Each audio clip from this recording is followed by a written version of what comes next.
270 meters in closing. Crew Dragon expected to converge with waypoint 1 directly in front of the International Space Station in less than 5 minutes. You can see the views right over the shoulders of Commander Shane Kimbrough and pilot Megan McArthur. Kimbrough on the left, McArthur on the right from that view.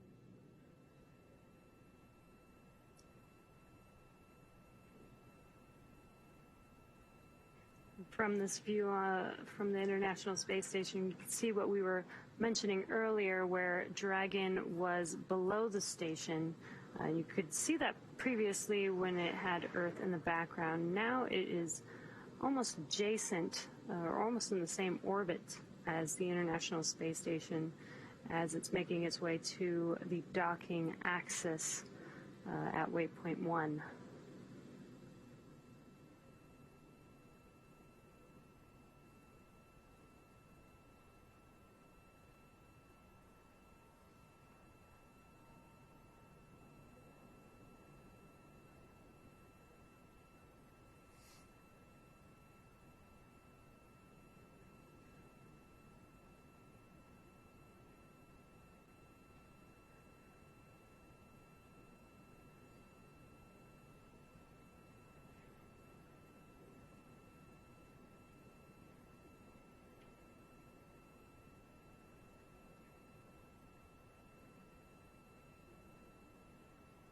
Now this maneuver from below the station to in front of the docking port is almost complete, just a few minutes away.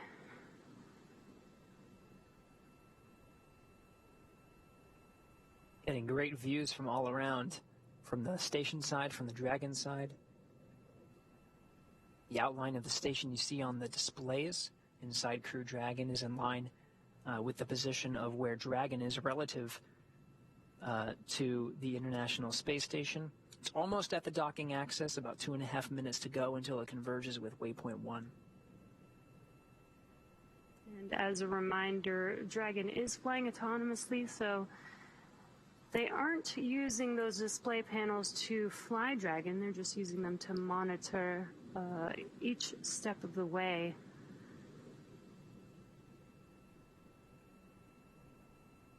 So the crew is basically just patiently waiting until they dock with the station. Now seeing Dragon in a better view, a lot more clear now that it's only 240 meters away. You can see the nose cone clearly deployed, extended towards the space-facing side or zenith side. A really good zoomed-in view, and you could almost make out those 4 bulkhead thrusters on the forward portion of the Dragon capsule. There you go. The Cronus is adjusting the aperture of the station cameras. Dragon SpaceX on the big loop. Approach 1 and soft capturing extension will begin shortly. Dragon will continue to waypoint 2, with the additional lighting assessment occurring at 110 meters, as previously noted. For awareness, if sunlight results in the loss of the Dragonite geofilters, Dragon will autonomously retreat back to waypoint 1, remaining on closed-loop control using the time-of-flight filters. I'll copy.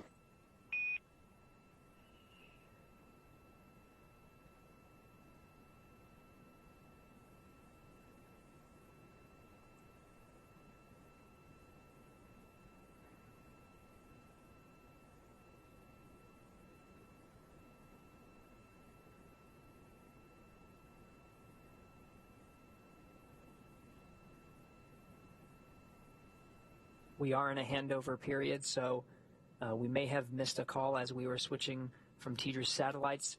We're looking at about 20 seconds to go until we converge with waypoint 1. There's going to be an approach burn maneuver using the Draco thrusters. That's called approach 1, and that'll move Dragon from right in front of the docking axis, 220 meters away, and start moving in, closing in to waypoint 2, just 20 meters away from the docking axis. Of course, they'll be monitoring along the way.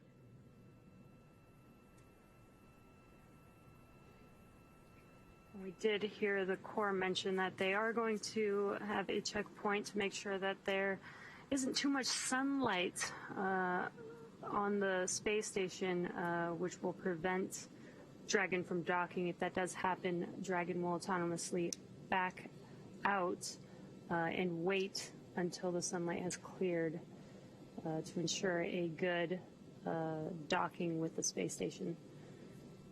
Because this is all autonomous, it uses some visual cameras to align with the docking port. So it's really important that we don't have that sunlight getting in the way. SpaceX Endeavour on the big loop, sound check. SpaceX has you loud and clear on the big loop. Helm me.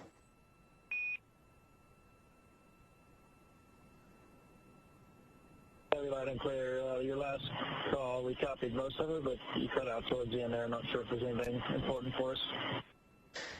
Copy. I'm going to repeat the end of the call. We did have a TDRS handover. Just for awareness, following the lighting assessment, if we continue but sunlight results in a loss of the Dragon Eye geofilters, Dragon Eye will autonomously retreat back to waypoint 1, still on closed-loop control using the time-of-flight filters. How copy?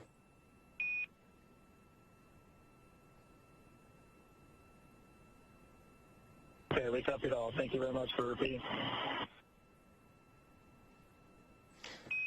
No problem, Shane. And for awareness, the C2V2 link reconfiguration has been completed.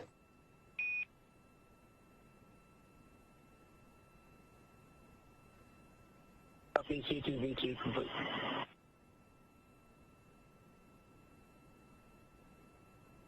And there, the Corps just reiterated that they will be checking to make sure that the sunlight is not in the way of the visual systems between Dragon and the space station. If that does happen, Dragon will autonomously retract and wait until we do get some good visual views for these systems to dock with each other. So that's right. Crew Dragon resilience actually coming into view a little bit clearer now from the cameras aboard Dragon. Docked to the zenith port. Yeah, that was on the upper portion of the screen. That's right. Now again, to reiterate, Dragon has passed waypoint 1, 220 meters in front of the station, executed a burn maneuver to go ahead and move in, so we're in approach 1, and it's heading towards waypoint 2. Now inside the keep-out sphere. It's currently in the process of extending its soft capture ring that'll be used to dock to the international docking adapter of the forward port. We're monitoring the visual systems of Dragon. It would execute an automatic retreat if the sun was interfering with the optical systems as it makes its way towards an approach. We're at about 150 meters away from the station. And we have such a great camera view here. You can really see the detail on Dragon. Again, those 4 bulkhead thrusters. You could almost read the logo, the Dragon logo on the side of the vehicle. That's right. We'll get even better views as it makes its way even closer to make contact and capture with the space station. There it is. Yeah, based on the trajectory here, we may even anticipate a capture a little bit earlier than anticipating. We were looking at about 2:10 a.m. Pacific time. It might be at maybe closer to 2:07 p.m.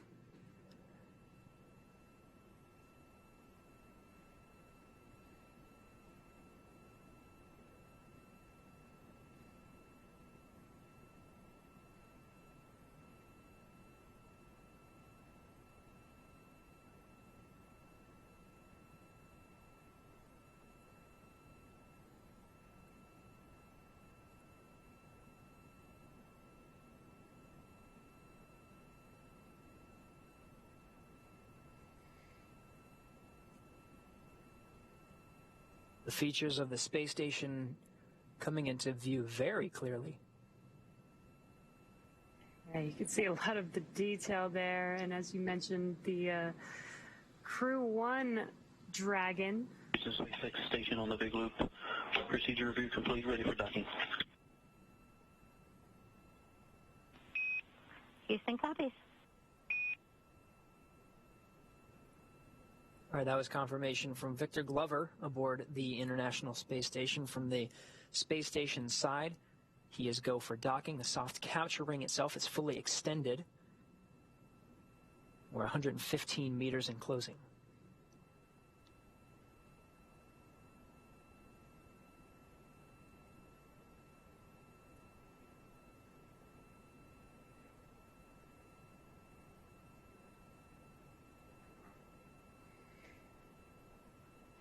Looking at your screen, the port that we are going to be docking with is directly in the middle of the screen, that circular area on the International Space Station.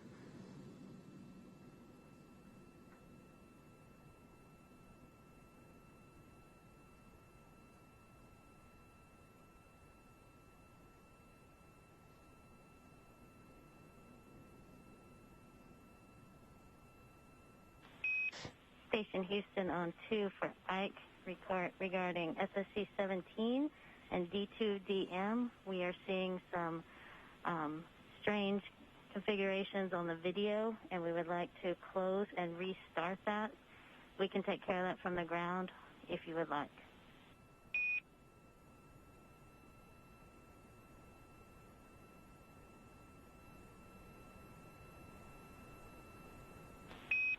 Absolutely. If you're seeing nominal, that works for us.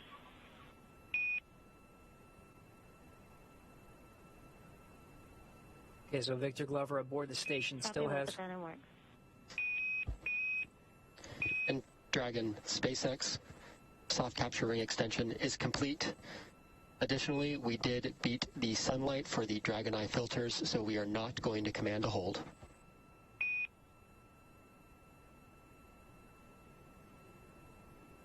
Never copies off.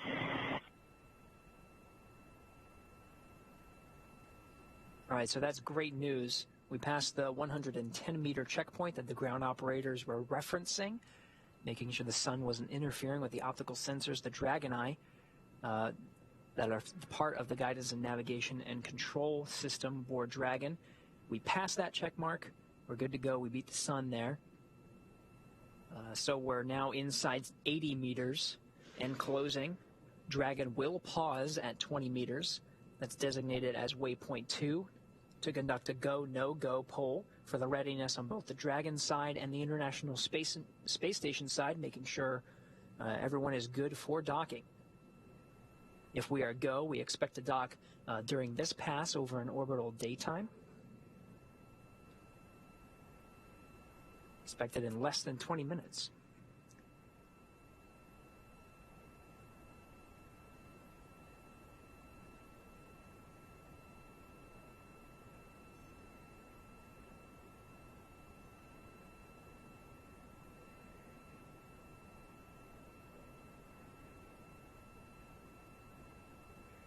Some of the features there, you can see a lot of the visiting vehicles on board station. At the bottom is a Russian Soyuz vehicle that delivered crew to the International Space Station. Just in front of that, or actually above that, is the Crew Dragon Resilience docked to the Zenith port. Once Crew Dragon Endeavour arrives, there will be 2 Crew Dragons attached to the space station.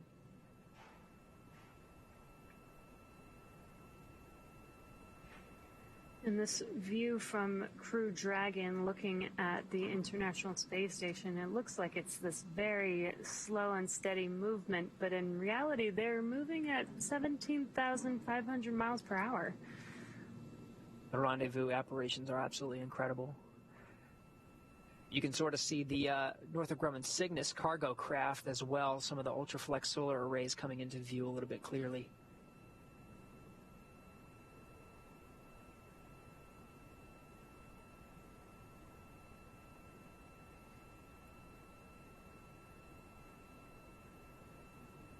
And you can see that Crew-1 Dragon vehicle on the top of your screen.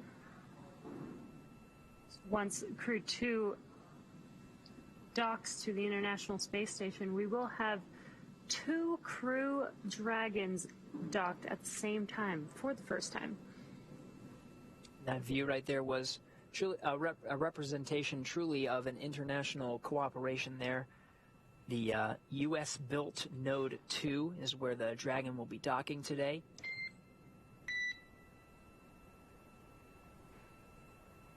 It was flanked by the European Columbus module and the Japanese SpaceX GEM. Endeavour on the big loop, visors down. SpaceX copies. The visors are down. We may enter into a hold at waypoint 2. We are still awaiting ground go for final approach.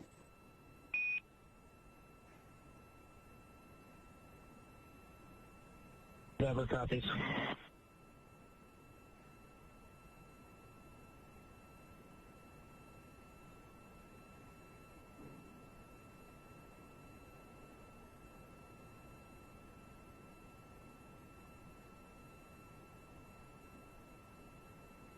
The detail of this camera view is pretty incredible.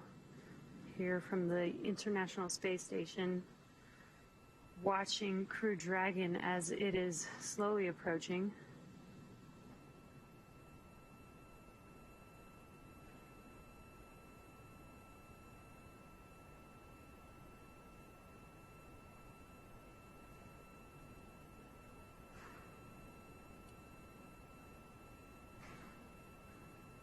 And as expected, Dragon holding at waypoint 2. It's at about 20 meters right in front of the docking axis.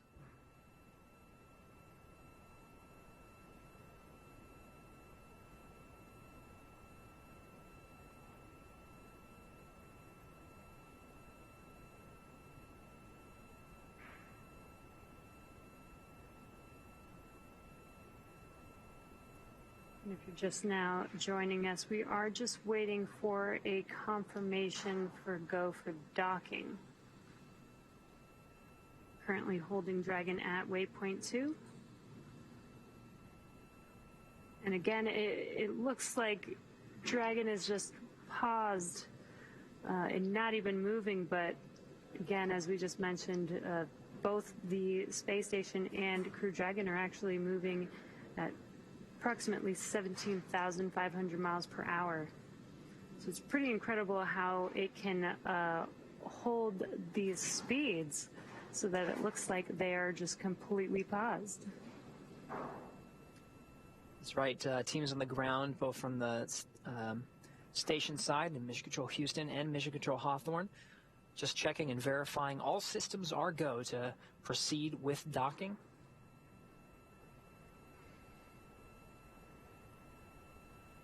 And when we do begin docking, there will be 2 portions of this. There will be a soft capture followed by a hard capture. The soft capture will be a soft capture ring that basically just connects the Crew Dragon to the space station to enable the hard capture, which will be 12 hooks that will attach Dragon to the station.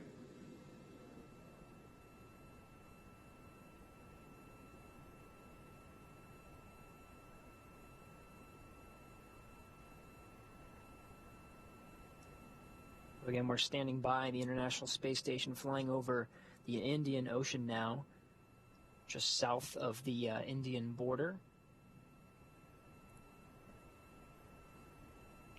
It's heading on a southeasterly course just south of Australia and should cross over the Terminator line into the Pacific Ocean into an orbital nighttime. The expectation is for Dragon to depart here from waypoint 2 and proceed on with docking ahead of orbital nighttime to beat the sun.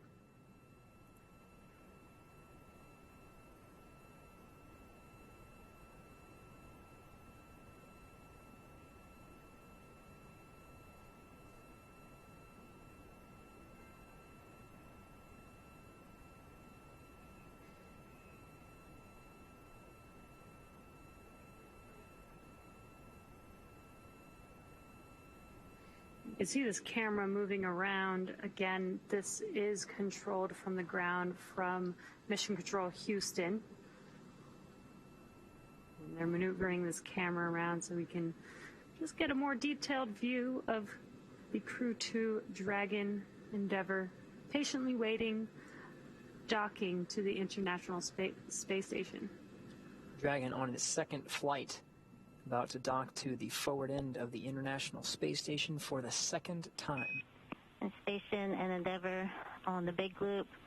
Ike, we are not able to recover that video for the D2DM, so you can close that window, and we should be ready to press into final approach shortly.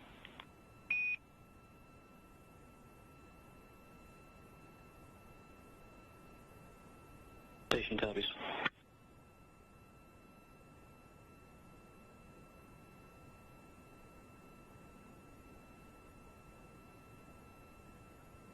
You did hear that call out speak out to Ike. Ike is actually referring to Victor Glover. That is just his nickname.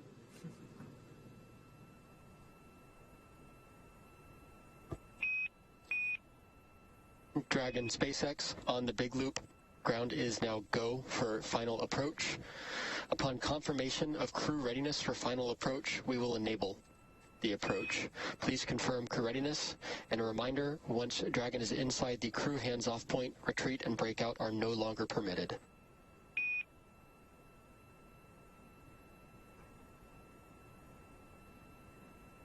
Crew is ready for final approach.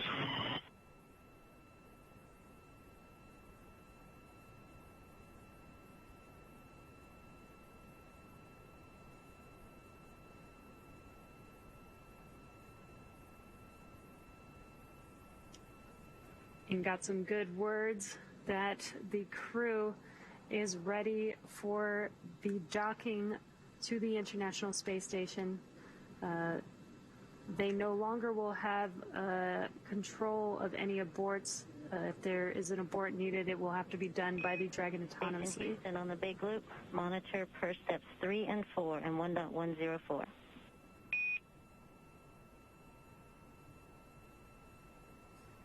Station copy.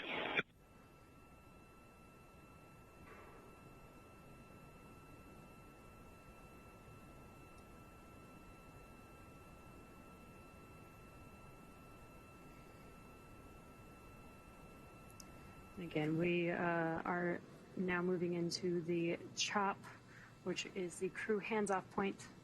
As I was mentioning earlier, if there is an abort, it will need to be done autonomously by Dragon. All right, we did get confirmation. Approach 2 has been initiated.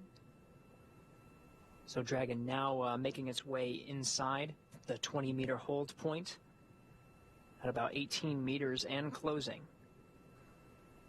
Final approach of Endeavour to dock with the International Space Station has started. Docking expected in about 3.5 minutes from now.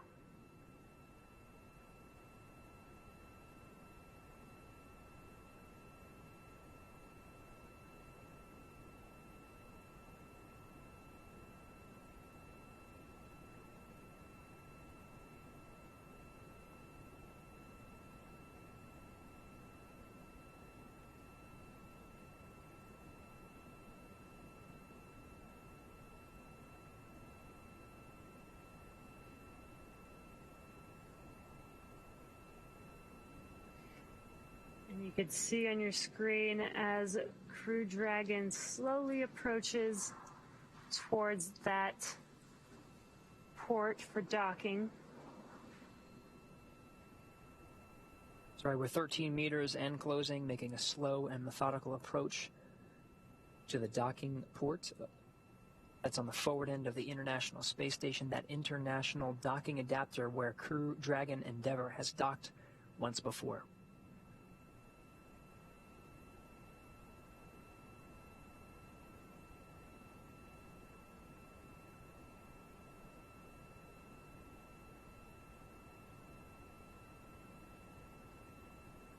Meters. Copy, 10 meters.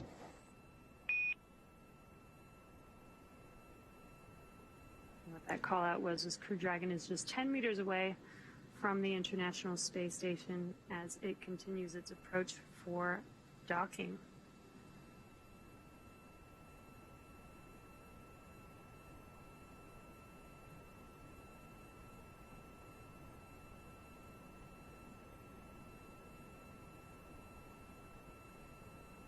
Again, docking will occur in two phases. There will be a soft capture followed by a hard capture, and what that hard capture means is 12 physical hooks will connect the Dragon to the space station.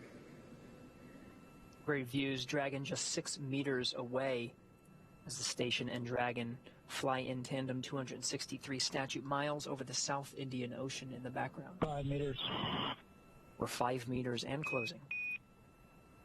Copy 5 meters.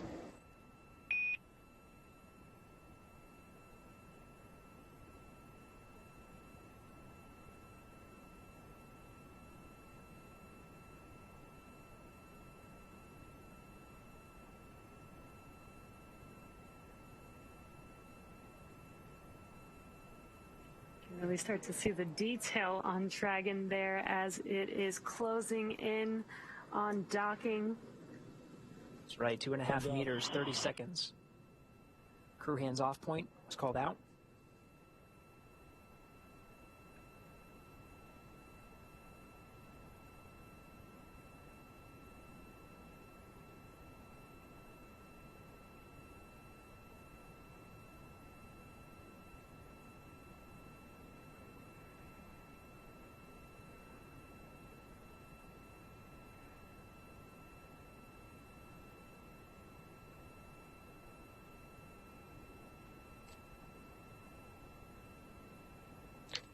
Dragon, SpaceX on the big loop, soft capture confirmed.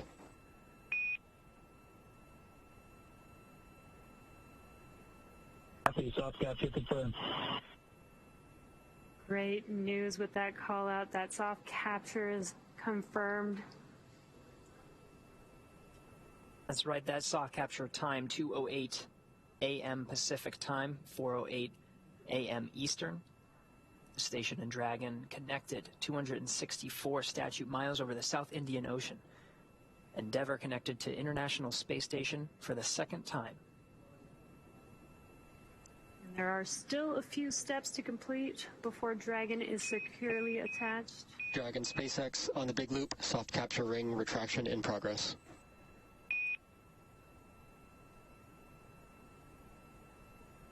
That's good. The ring retraction is happening. Ring retraction happening as expected.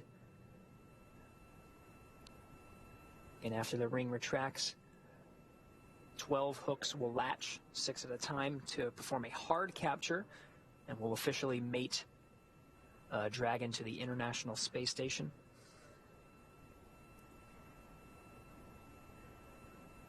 Got this really awesome view of Dragon as it is connected to the port, currently making progress on hard capture.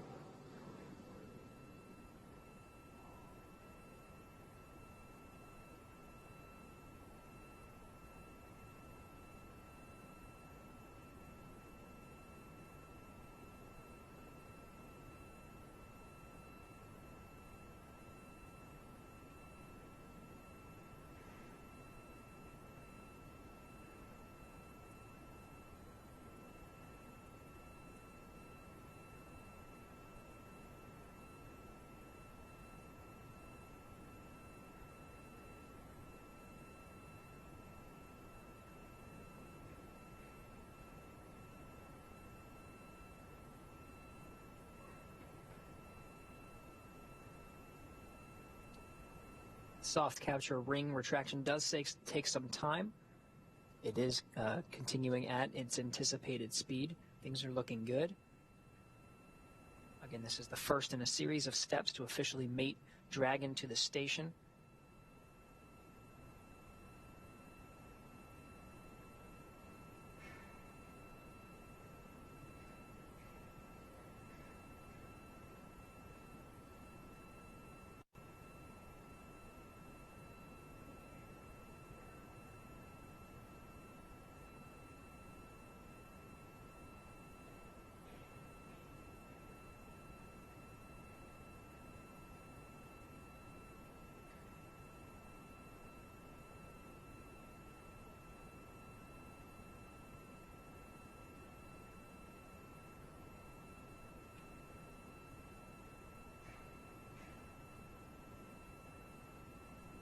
If you're just joining us, we heard the call out for soft capture confirmed at 2:08 a.m. Pacific time, 4:08 a.m. Eastern time.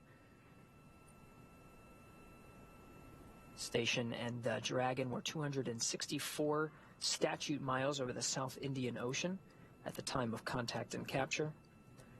We're still in the process of retracting the soft capture ring and anticipating proceeding with the hard capture sequence, where 12 hooks will drive to officially mate Dragon with the International Space Station's International Docking Adapter at the forward port. Crew Dragon Endeavour docked to that forward port for the second time. Dragon SpaceX on the big loop. Ring retraction is complete. Docking sequence is holding for MCS reconfiguration.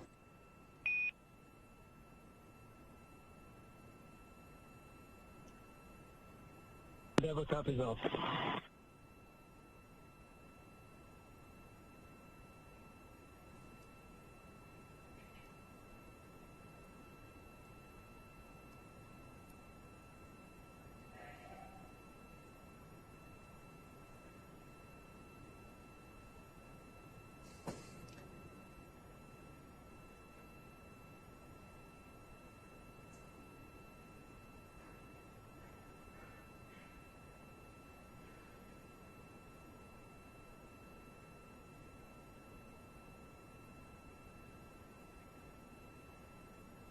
If you're just now joining us, as you can see on your screen, Crew Dragon has made contact with the International Space Station. And we're currently in progress of... Endeavour and station. MCS is configured. Proceeding with hook driving.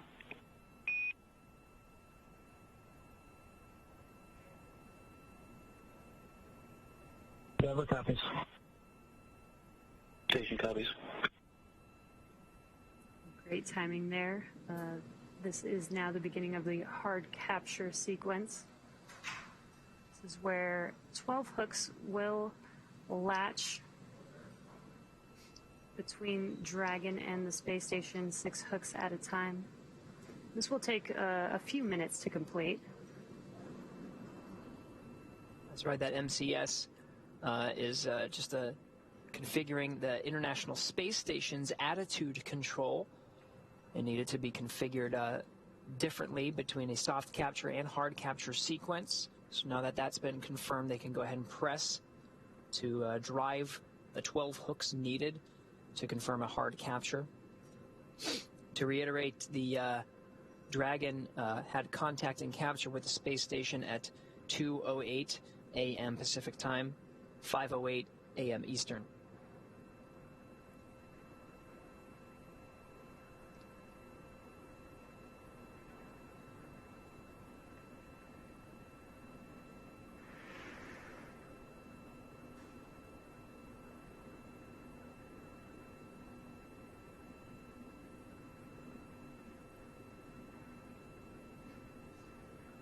Space Station and Dragon crossing over the Terminator line just south of Australia,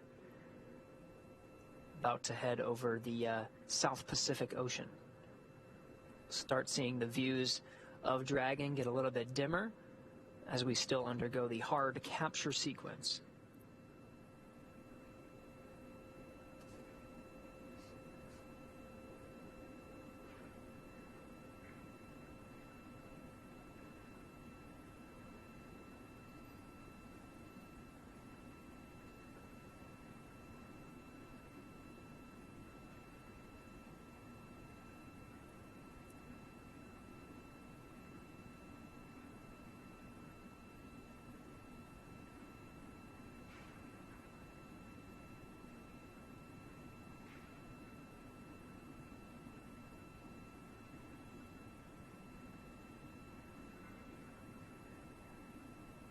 All right, again, we're still undergoing the hard capture sequence.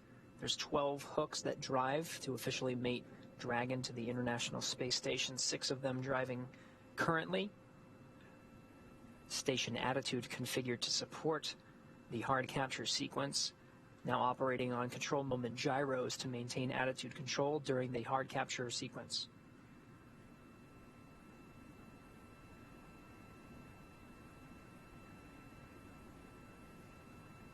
All right, and we have confirmation the first set of hooks, all 6 have been driven.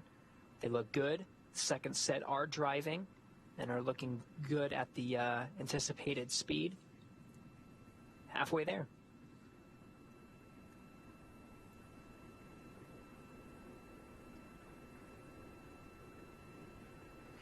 This will take just a couple more minutes for hard capture to complete. As a reminder, after hard capture is complete, they do still have some more steps that they need to go through in order to ensure that the space station and Dragon are safe for crew ingress. There will be the hatch opening as the crew on board Dragon as well as the station will be walking through some procedures prior to ingress of the Crew-2 crew on the International Space Station. But once they do ingress on the station, there will be a welcome ceremony.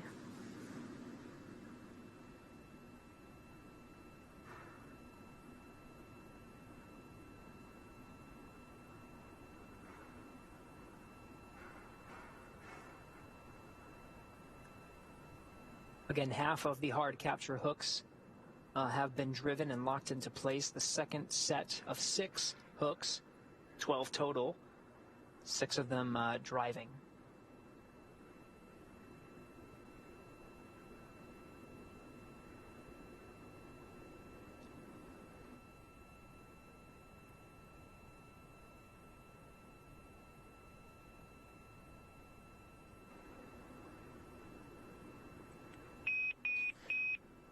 Dragon SpaceX on the big loop. Hard capture is complete. You are go to open visors.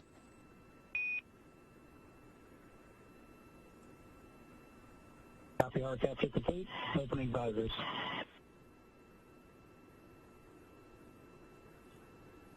All right. Crew Dragon Endeavour officially made it to the International Space Station. That dynamic period of the docking phase is complete. The crew inside Dragon have been wearing their suits just as an extra precaution, but they can go ahead and pull up their visors. It's going to be some time until the hatches themselves are open between Dragon and the International Space Station. Still some things to configure on that side. The vestibule on the International Docking Adapter that separates the hatches of Dragon and the International Space Station, that's been exposed to the vacuum of space and has had the sun shining on it periodically. So when repressurizing the vestibule to equal the pressure inside the space station. Hard capture complete. Welcome to ISS. We are so excited to have you aboard. Thanks, Shannon. We're glad to be here. We'll see you all in a few minutes.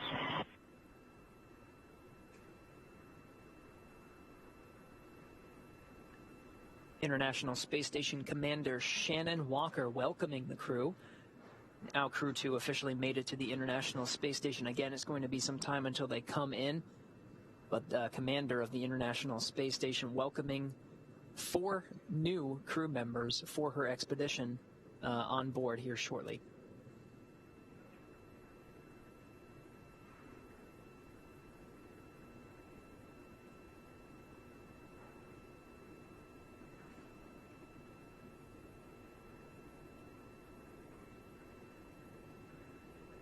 All right, so again, there's a series of steps here as we enter into an orbital nighttime, completing the docking of Crew Dragon Endeavour to the International Space Station for a second time.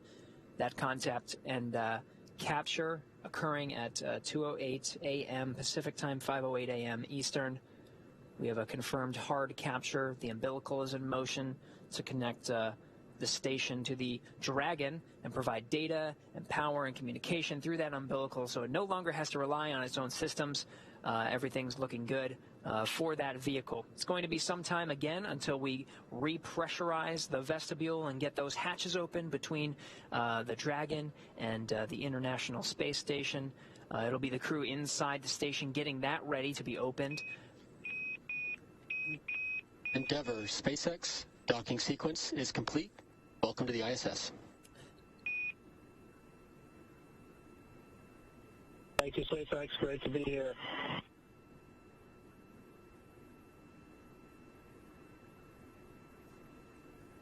In some more official words, that docking is complete. The crew must be so excited to finally have arrived at the space station.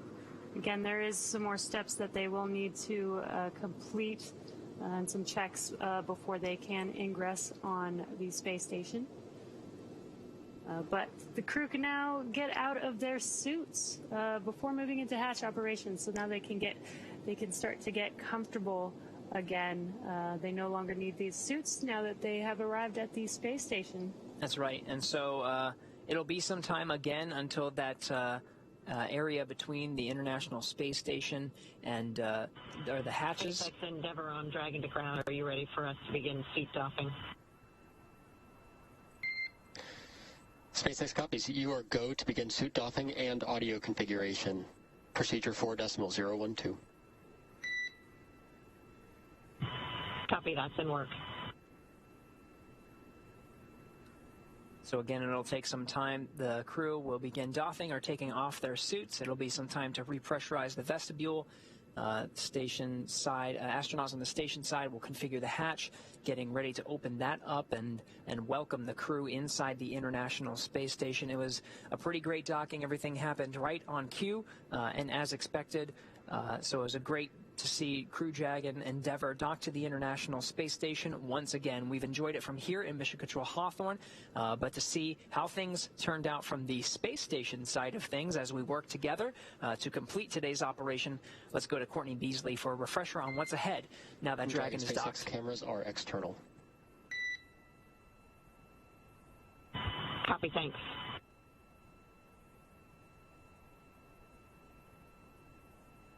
Thanks, Gary. It's great to see Dragon successfully docked to the International Space Station.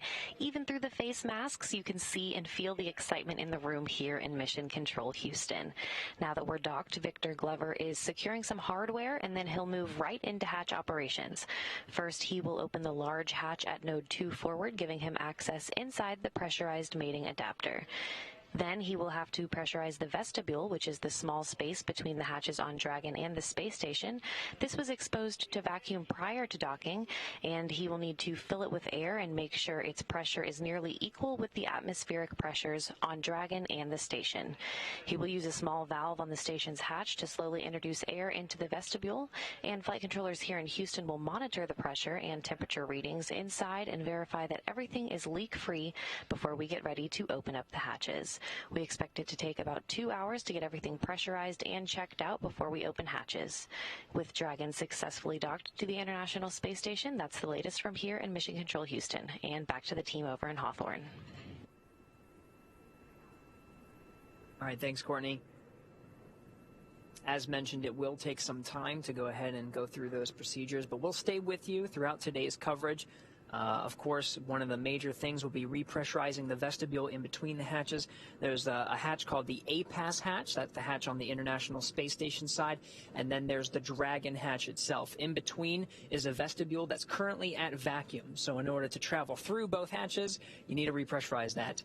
Now that there's a hard mate between the two vehicles, they'll check the seal. They'll do some leak checks as they're repressurizing the vestibule up to vacuum.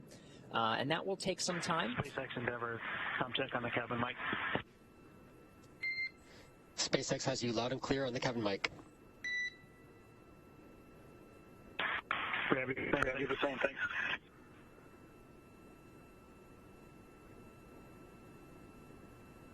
You're hearing the crew inside Endeavour go through their procedures. One of the first things they're ready to do is take off those suits.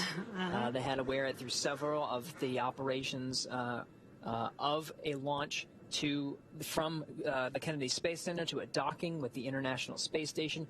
Launch is a very dynamic activity, so they had suits on up until orbital insertion, and then they were able to doff their suits, have a meal, go to bed, check out some of the systems, wake up, and then right before they entered into the approach phase of today's flight with the approach initiation burn, they got their suits on and were able to pressurize them, and they held pressure throughout that sequence of today's flight until docking. Now they get to take it off. They get to stretch out, change into something a little bit more comfortable, but not too comfortable, of course, because they will be. We will have an event to welcome them on board the International Space Station we expect all 11 crew members to be there to welcome them. It's going to be pretty crowded, but it should be very exciting to see that many people on board the International Space Station.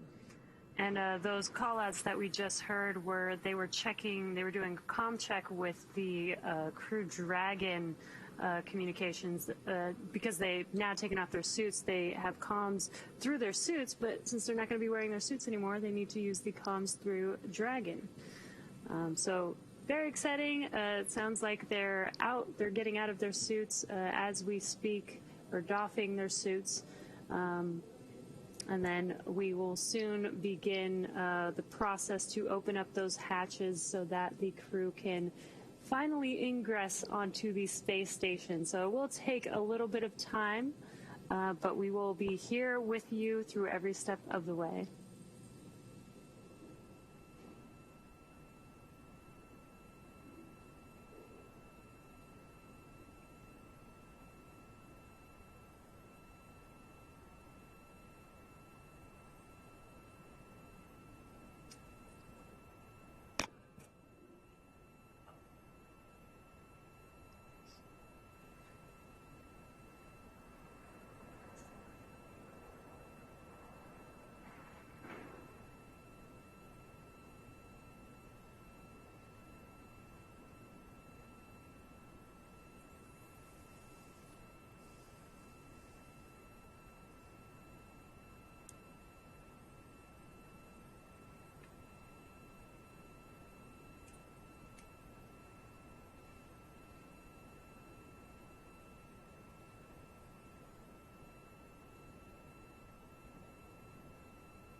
If you're just now joining us, the Crew-2 crew has finally docked to the International Space Station after an approximately 23-hour ride from Earth to the station.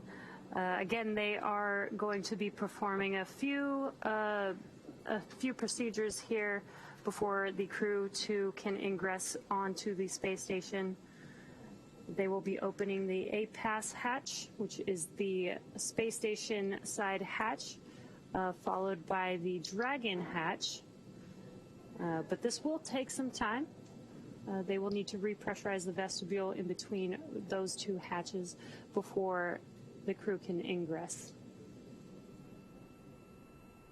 That's right. The umbilical on the Dragon side has been fully extended to provide power, communications, and data from the International Space Station to the Dragon, so the Dragon no longer needing to rely on its own power systems.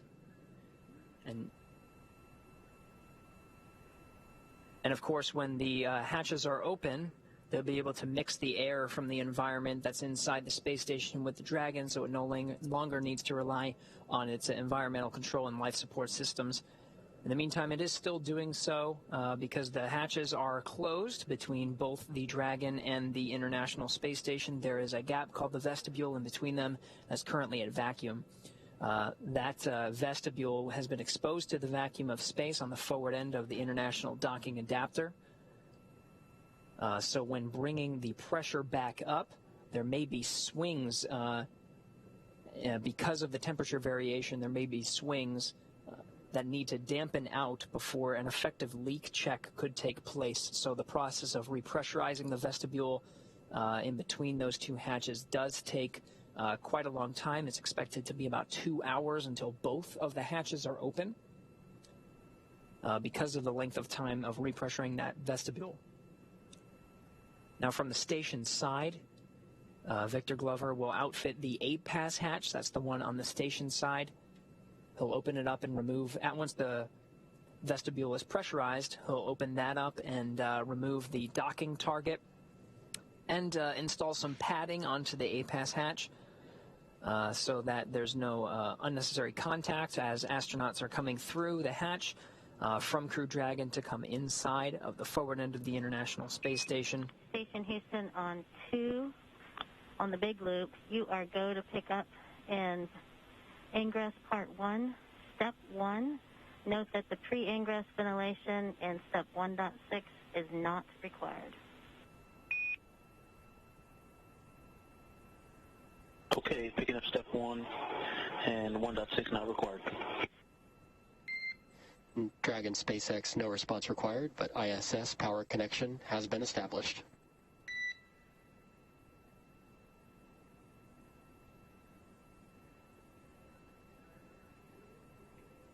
There you go. So Victor Glover on the International Space Station side already going through his procedures to get the hatches configured for ingress, essentially supporting the opening of the hatches, repressurizing in the vestibule. There's a lot to happen before we can open up the hatch and welcome the crew on the inside.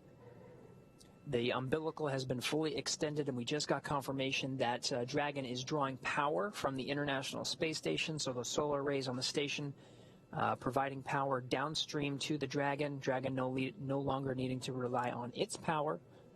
That officially confirmed.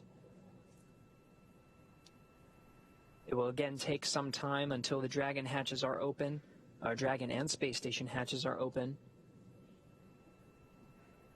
And we've noticed for the past 2 times that Crew Dragons have docked to the station. The past 2 times being when Crew was aboard for Demo 2 and for Crew 1. We did notice that the crew inside Dragon took some time to get themselves situated, make sure everything on the Dragon side was configured before they left it and entered into the International Space Station. We should see celebratory hugs from the crew on board as they make their way one at a time, as they'll be together for the next few days until they have to say farewell to the Crew 1 astronauts aboard the International Space Station. Shannon Walker handing over command of the International Space Station.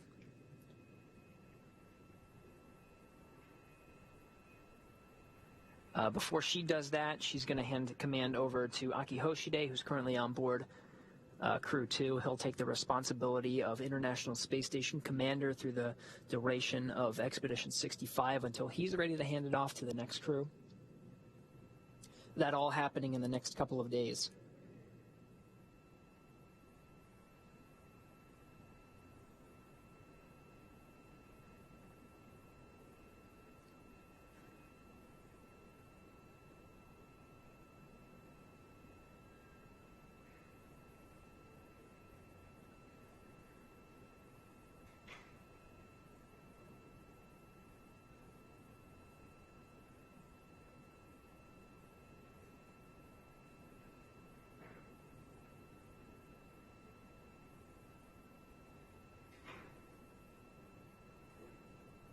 Crew Dragon Endeavour is docked to the International Space Station as we speak.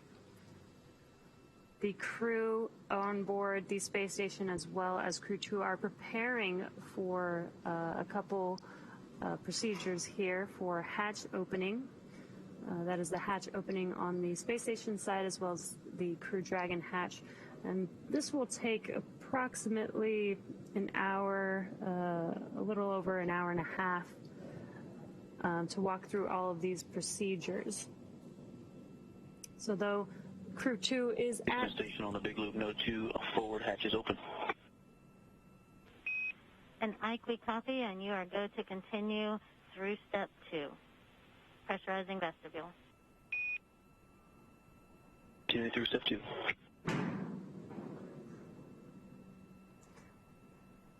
As I mentioned, they are walking through several procedures to get those 2 hatches open As you can hear, that communication between Victor Glover on board the station with the ground team helping him out with the procedures.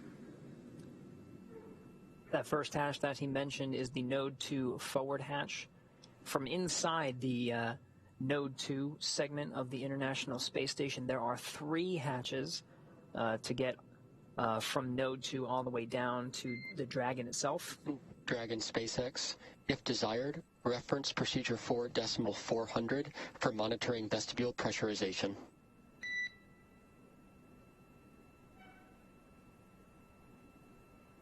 Copy 4.400 for vestibule depress.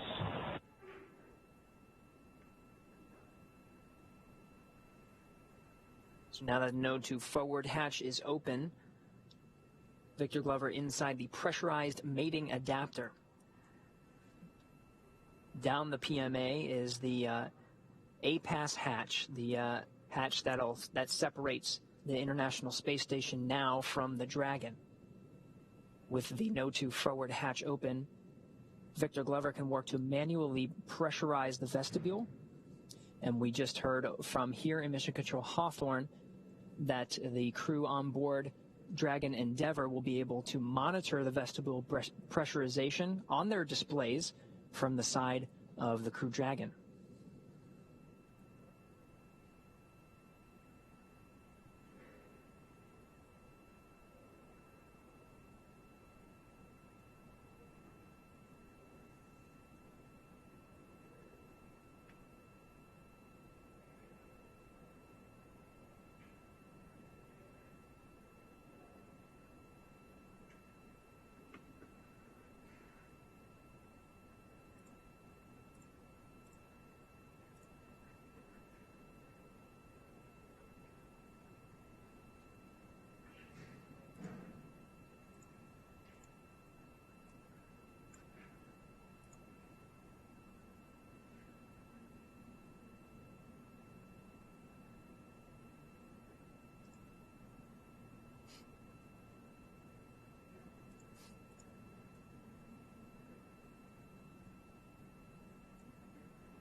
You're getting a live look at both of the flight control rooms. On the big loop. APAS equalization valve closed at 0938. Houston copy 0938.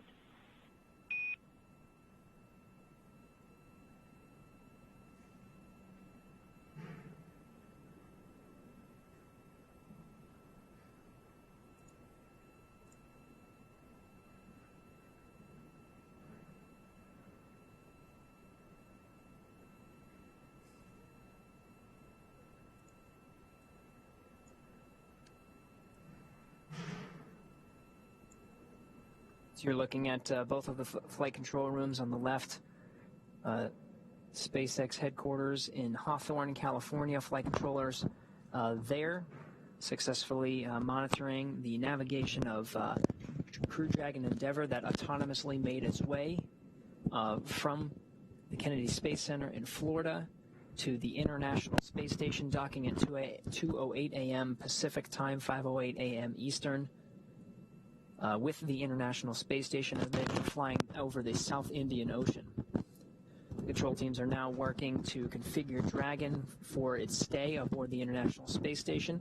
They've hard mated it using 12 hooks that drive to connect it to the International Docking Adapter, and have connected an umbilical and confirmed that power is being drawn from the space station to the Dragon, Dragon no longer needing to rely on its power source during its stay.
All right, if you're just joining us, you're getting a live view of both of the control rooms. On the left is SpaceX Mission Control in Hawthorne, and on the right, Mission Control Houston with the International Space Station Flight Control Room. Crew Dragon Endeavour is officially docked to the International Space Station, and right now teams on both the station side and Dragon side are working to get ready to open up the hatches in between them. It's going to take some time until we get to that point where we're able to open up the hatches. Victor Glover on the station side is currently inside the pressurized mating adapter. He's working to manually pressurize the vestibule that exists between both of the hatches. It's going to take some time because that vestibule has been exposed to vacuum since before Crew Dragon just docked at 2:08 a.m. Pacific time, 5:08 a.m. Eastern time, and because it has been exposed to vacuum, the thermal environment causes it to have a little bit of oscillation as the pressure is rising. So they need to have some thermal equalization in the vestibule before beginning the pressurization to ensure that the leak checks are accurate. So they'll do a leak check on the way up to pressure, which is a little more than 14 pounds per square inch. They'll do a pressure check at 5 pounds per square inch, make sure everything's good, that the vestibule is holding pressure, and then they'll continue on up to match the pressure between the International Space Station and the Crew Dragon. In the meantime, Victor Glover will open up the A-Pass hatch on the International Space Station side. That's the hatch that separates the vestibule from the Dragon hatch. He'll outfit the A-Pass hatch by taking off the docking target, which is a long rod with an X on it and was used for some of the optical navigation equipment on the Crew Dragon for Dragon's approach and eventual docking to the station. He'll remove that. He'll put some pads on the A-Pass hatch, make sure no one bumps their head on the way in. And then when he heads into the vestibule, there is a little window. Hopefully he'll be able to wave to his crewmates before they actually open up the hatch of the Dragon itself. After both hatches are open, the crews on both sides will get positioned. Well, first the Crew-2 astronauts will just make sure everything is okay on the Endeavour side before they go ahead and officially leave that vehicle. Crew from inside Endeavour will enter or ingress into the International Space Station one at a time, being greeted by the 7 crew members that are currently aboard the International Space Station, including Crew-1 astronauts. You have Mike Hopkins, Victor Glover, and Shannon Walker from NASA, and Soichi Noguchi from the Japan Aerospace Exploration Agency. Also on board, arriving on a Russian Soyuz in April, earlier this month, was Mark Vande Hei of NASA and Oleg Novitsky and Pyotr Dubrov from Roscosmos. Dragon SpaceX for audio configuration.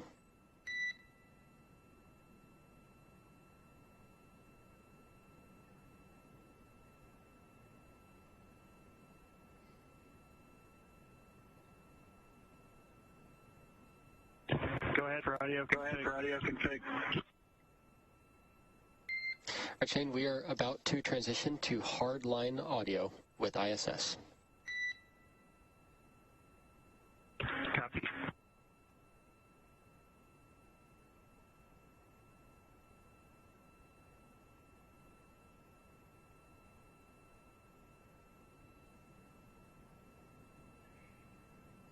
All right, so you just heard the confirmation.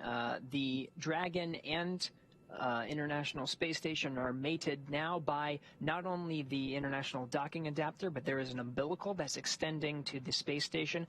We did have confirmation that we have power that's being drawn from the space station to the Dragon side, so they're configuring some of the other channels, including communication. So they'll configure that one at a time. Some of the sequence of events that's going to happen over the next couple of hours until as we continue to repressurize the vestibule and get the station and Dragon outfitted to eventually open up the hatches. We'll be with you throughout the entire duration of this sequence until we have those hatches open and provide a live coverage of a welcome ceremony, show the inside of the space station and the crews of Dragon, both Resilience and Endeavour, and of course the MS-18 Soyuz vehicle that are all on board the International Space Station now as part of Expedition 65, welcoming each other officially aboard.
and Endeavour Houston on 2 on the big loop for hard line. We are ready for comm checks with SpaceX, ISS, and Houston.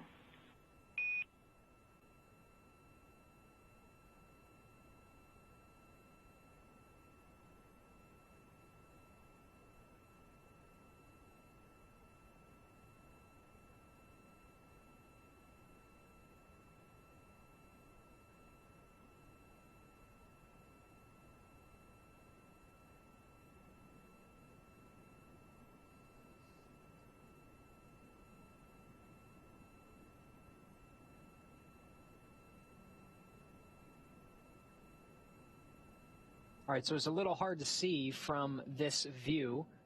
It's a external camera view aboard the International Space Station. On the port truss, you can sort of see the nose cone flipped up, but that's Crew Dragon Endeavour on the forward end of the station. It's hard mated using 12 hooks that have driven to hard capture Crew Dragon Endeavour to the International Space Station. It's also connected by umbilical to the station. We've confirmed that power is being drawn from the station to Dragon. Dragon no longer needing to rely on its own internal systems for power. That umbilical also provides a communication line. Now coming up will be a test of that communication line between the teams, between the Dragon itself, Crew Dragon Endeavour, and the International Space Station, and the ground teams, making sure that that connection that we've been hearing throughout the approach and docking phase of today's flight on the big loop. SpaceX Houston and station. This is Endeavour. Comm check.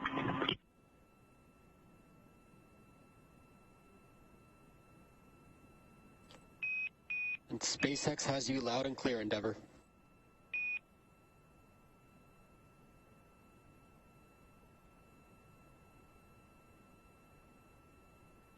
And Houston has you loud and clear. And the space station has you loud and clear on hardline. We copy it all on hardline. Loud and clear.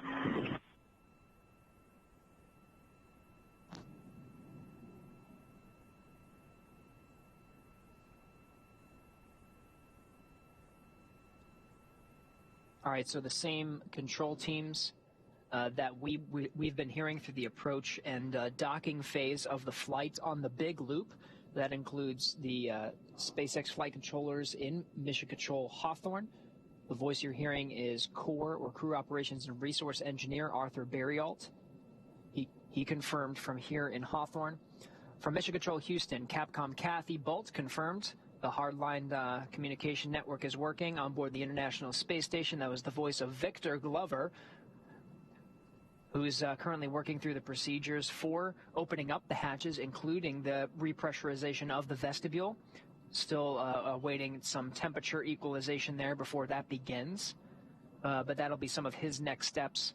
And then aboard Crew Dragon Endeavour, Commander Shane Kimbrough confirming that hardline communication is working. So we got good power and good communication through the umbilical line to the Dragon from the International Space Station. We'll continue to provide periodic updates throughout this sequence of repressurizing the vestibule and opening up the hatches, configuring the Dragon and the International Space Station as they are mated together in space.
SpaceX Endeavour for some reports on 4.400 when you're ready. SpaceX is ready to copy for 4.400. Okay, for tablet percentage, MS177, CDR 84, PLT 87, MS2 79. All right, SpaceX copies. Reading back, tablet power is MS177, CDR is 84, PLT is 87, and MS2 is 79. Good readback.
Station Houston on 2. We've had a good vestibule pressurization and leak check.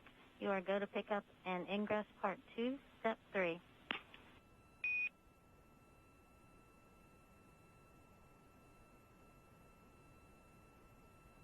Hi, that's great news. Picking up in part 2, step 3 for ingress. Thanks.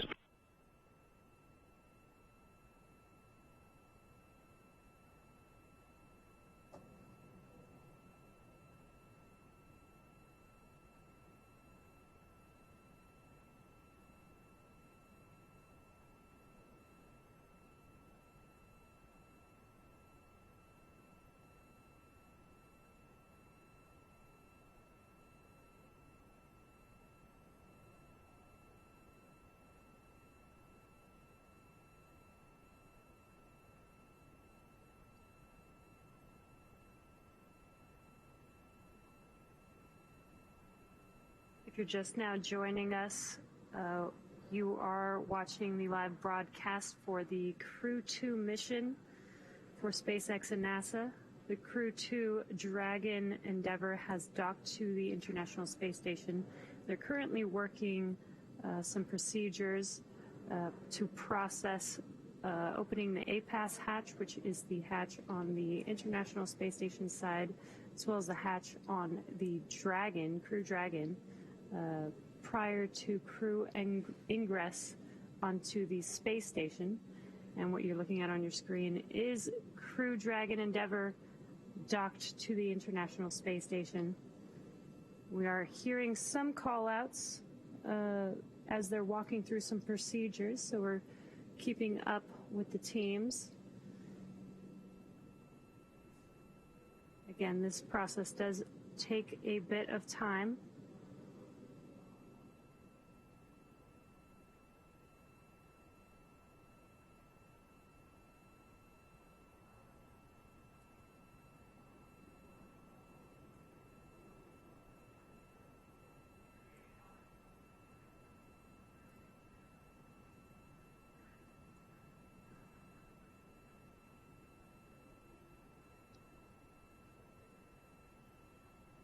So if you're just joining us,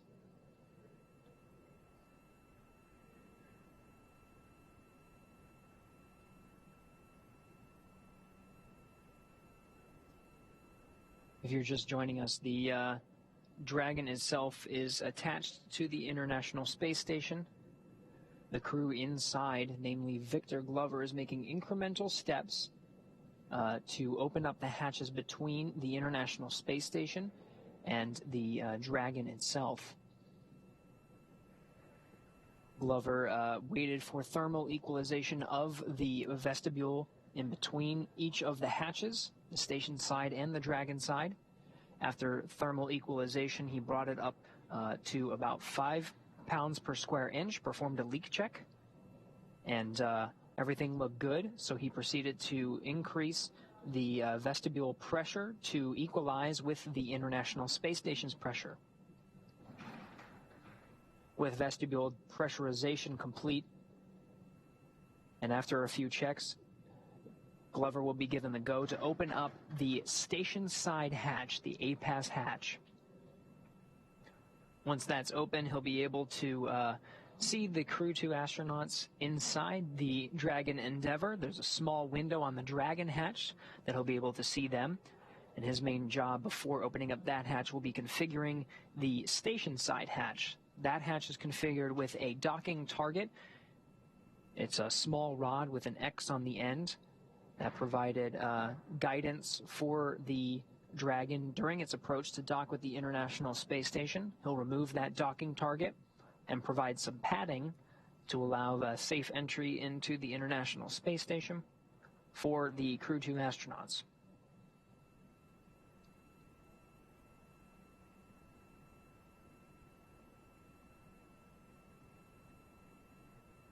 Victor Glover is one of the NASA astronauts that flew on Crew-1 about 6 months ago.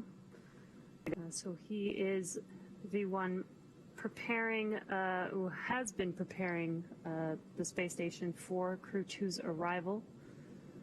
This is Victor's first mission on the International Space Station, and first time that he has been to space, so it's pretty cool that he gets to welcome the Crew-2 team and help get them on board the space station. And Station Houston on 2 for Node 2 video.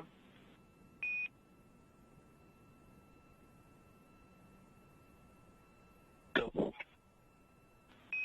Yeah, we were wondering if we could get permission to come on board in Node 2.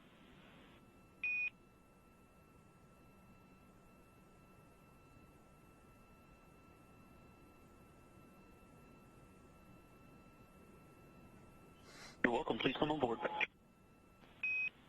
Okay, and we'll need the high-def camera powered on.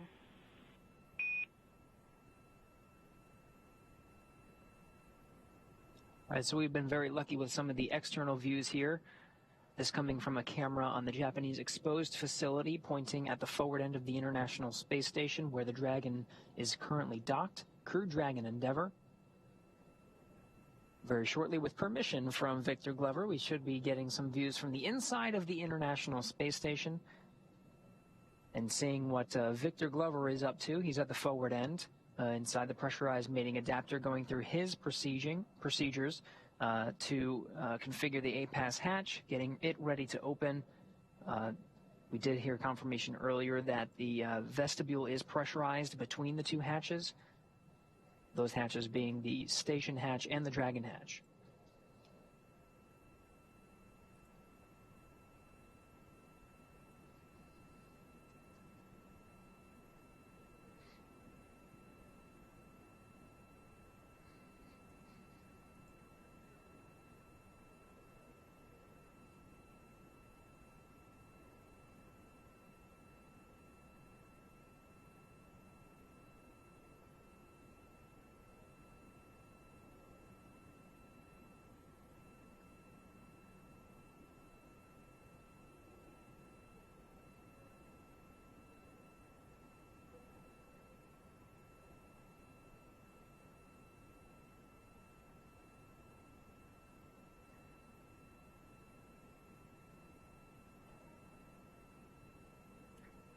Looks like we got that live view on the station.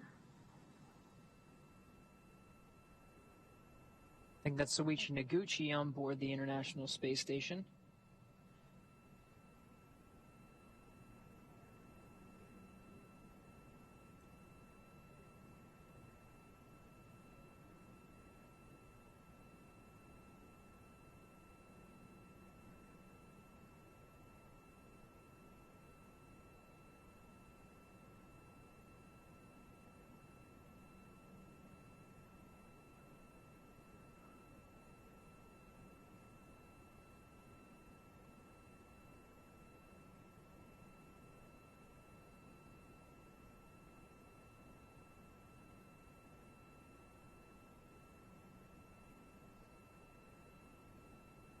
Colonel Mike Hopkins, NASA astronaut and commander of the Crew-1 Dragon Resilience, coming into frame as well.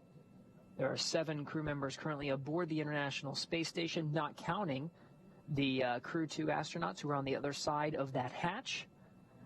Once that hatch is open, there will be 11 crew members on board the International Space Station.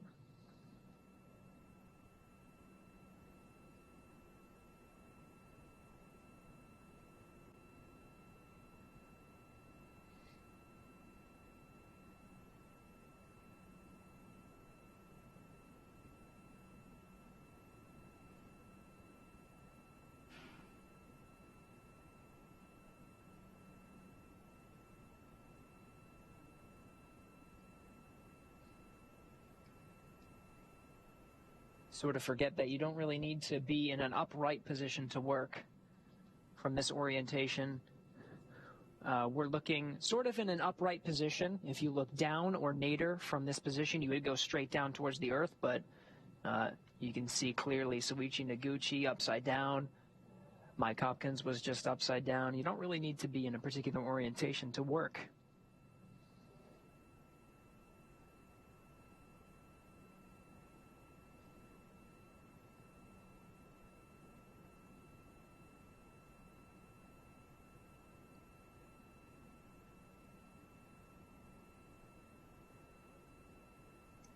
Coming into frame, that is Victor Glover.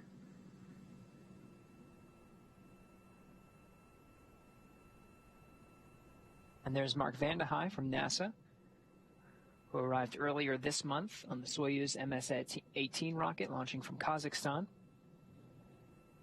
with 2 Russian cosmonauts, Oleg Novitsky and Pyotr Dubrov. They'll be joining for the welcome ceremony to welcome the Crew-2 astronauts aboard as well.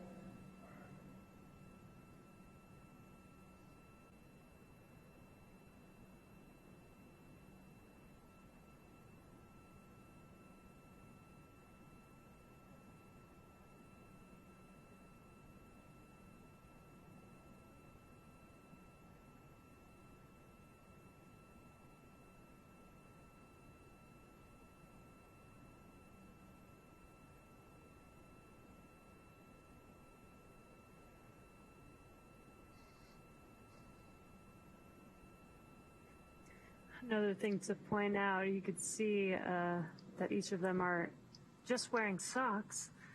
Don't really need shoes to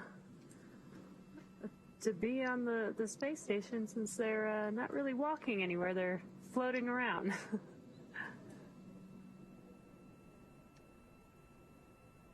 Yeah, they use their hands really to propel themselves from module to module, but their feet, you can see some of the blue handrails situated around the International Space Station. Ooh, there's a good shot of how astronauts typically use those handrails. They'll wrap their feet underneath them to stabilize them. Looks like the pressurized mating adapter is used for some stowage, so there's looks like Noguchi and Glover are reconfiguring some of the stowed items to allow some room to open up the A-Pass hatch, the hatch on the International Space Station side, and provide a pathway for the Crew-2 astronauts to come through the hatch to be welcomed in Node 2.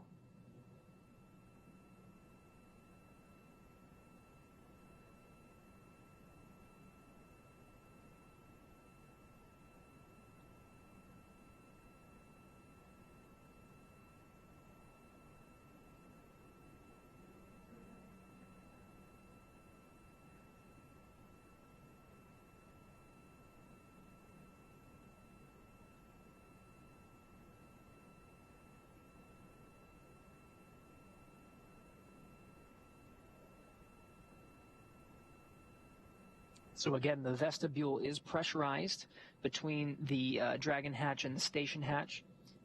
You can see Noguchi working on the station hatch. His next procedure is to go ahead and open it. And you can see, confirmed, A-Pass hatch is open.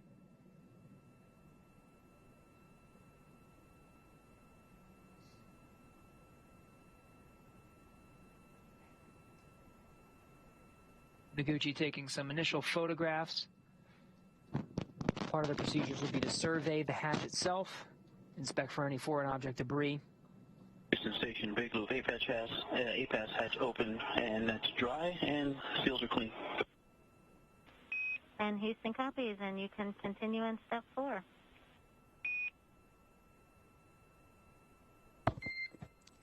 Dragon SpaceX for procedure 4.400.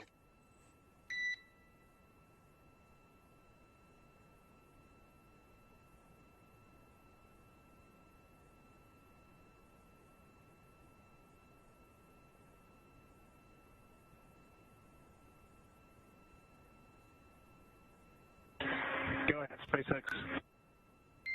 All right, Shane, when you're ready with that A-Pass hatch call, that does unblock us to go into section 5 of 4.400 when we get there. Additionally, when you're ready, we are ready to collect inventory in section 3.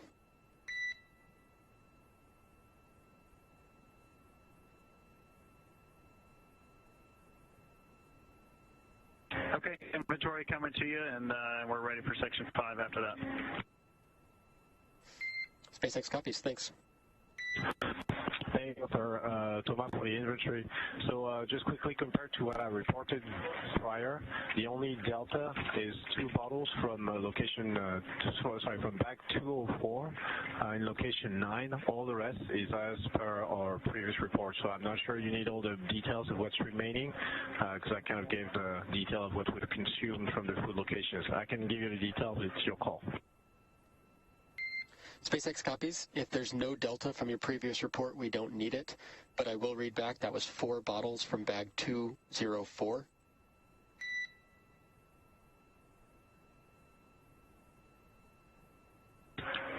Two bottles, sorry, 2. Copy that. 2 bottles from 204. Last question for section 5 of 4.400. Does that 2 bottle include the additional bottle that will be used in step 5.1, or will we require an additional bottle?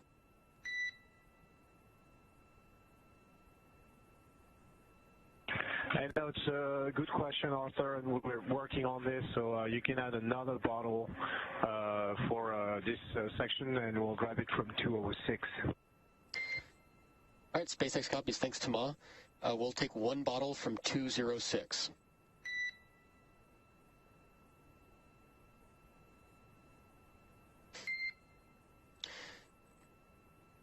And Tama, SpaceX, last question. Can you confirm no food deltas from previous report, or did you also consume midday meals for today?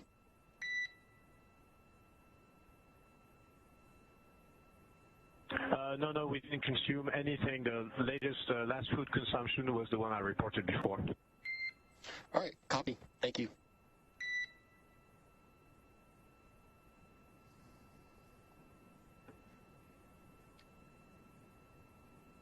All right, you just heard the core here in Mission Control Hawthorne communicating with the crew on the inside of the Dragon. They're behind this camera view that you're seeing here. This is the center line camera of Crew Dragon Endeavour. You're getting a look at Soichi Noguchi as he outfits the APAS hatch, getting ready for the astronauts inside Endeavour to come through the hatch. The hatch to Dragon is still closed as Noguchi continues to outfit that APAS hatch. He took some photographs upon entering into the vestibule that you see here and took some photographs to survey the APAS hatch, make sure the seals look good, reported that they all looked good, so he's continuing with the procedures to attach some pads and remove the docking rod from the center of the APAS hatch. APAS standing for Androgynous Peripheral Assembly System. It's just the hatch on the station side, the last one until you get to the Dragon hatch.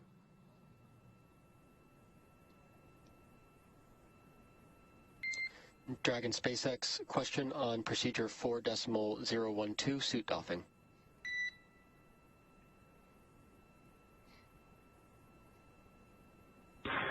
Go ahead, SpaceX. All right, Shane, just wanted to follow up. We wanted to confirm that all 4 suits are drying, and then when ready, when we can come back on board.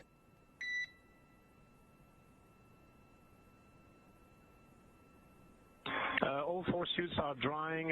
Some of them have been drying for an hour already, and you are welcome to come back on board.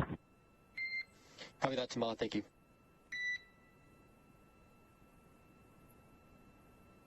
Very cool. Got some words that we might get some camera views inside of Crew Dragon with the Crew-2 team already doffed their suits. They're confirming that their suits are drying as they are waiting for ingress on the International Space Station.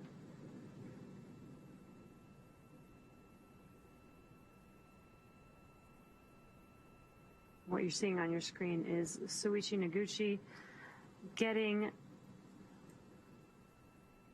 this vestibule area set up for the Crew-2 ingress prior to opening the Crew Dragon hatch. Once that hatch is open, the crew will not immediately ingress onto the space station. They do need to follow a few more procedures just to make sure that everything is good to go before they ingress on the space station.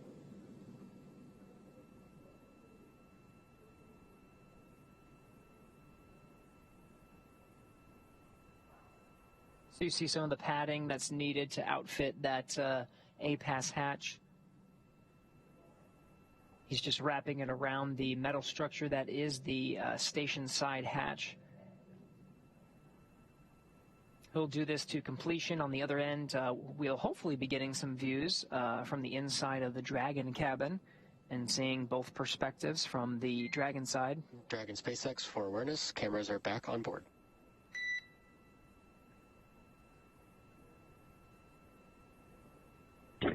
Thanks. Welcome on board. All right. We'll hopefully get those views inside Dragon soon. Meanwhile, Soichi Noguchi continuing to outfit the hatch. Again, this is one of those steps to get all of the hatches open in between Dragon and the International Space Station. Now getting views from inside Dragon. The crew have doffed or taken off their suits. And so now they're dressed and ready for the welcome ceremony. Once they get on board, we'll have some hugs, and they'll have a chance to talk with some of their crewmates before getting in front of the camera to officially welcome the Crew-2 astronauts aboard the International Space Station, an orbiting complex that will support a crew of 11 until Wednesday the 28th is the planned undocking time for the Crew-1 astronauts. Soichi Noguchi, currently one of those astronauts that will be departing, along with 3 American astronauts, including Mike Hopkins, Shannon Walker, and Victor Glover.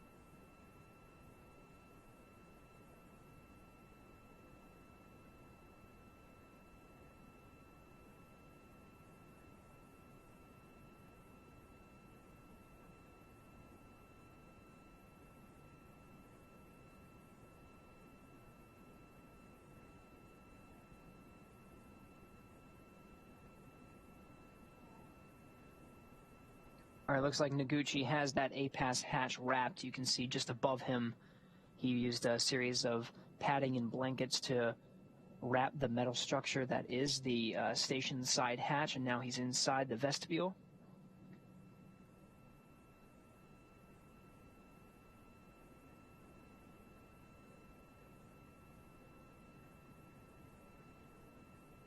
See some of the tubes he's bringing in the vestibule section that are peeking through towards us on the pressurized mating adapter side.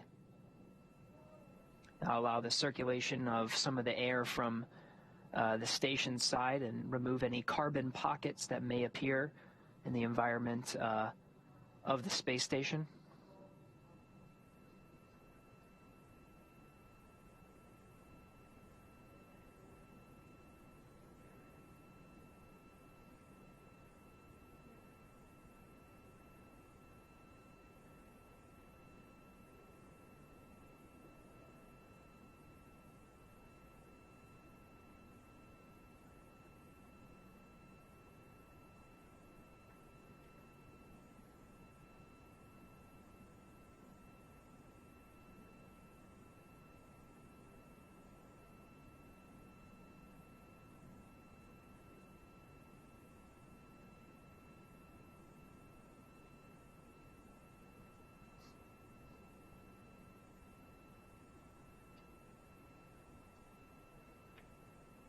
So we're a little more than an hour and a half removed from the docking, the official docking time. Hawthorne Endeavour station is ready for Dragon hatch equalization.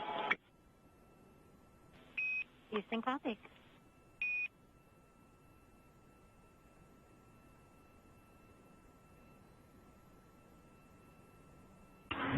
Endeavour copies. Endeavour copies.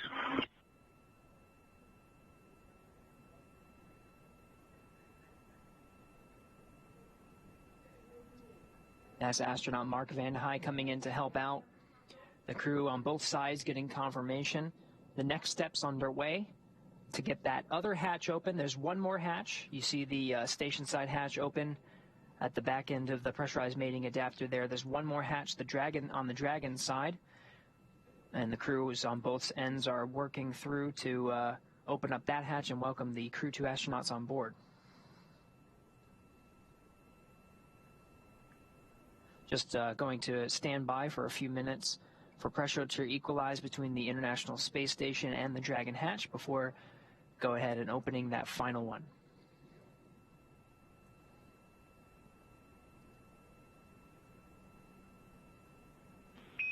And Endeavour Houston, can you confirm readiness for hatch equalization?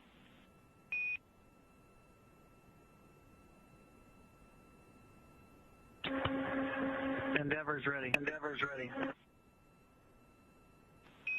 Okay, station and Endeavour, stand by for equalization. It's expected to take 5.5 minutes.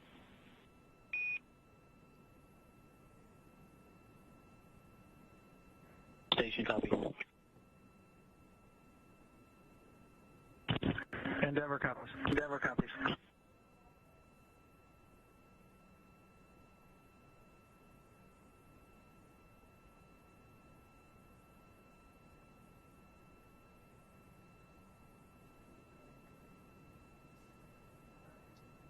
All right, so you heard that equalization time.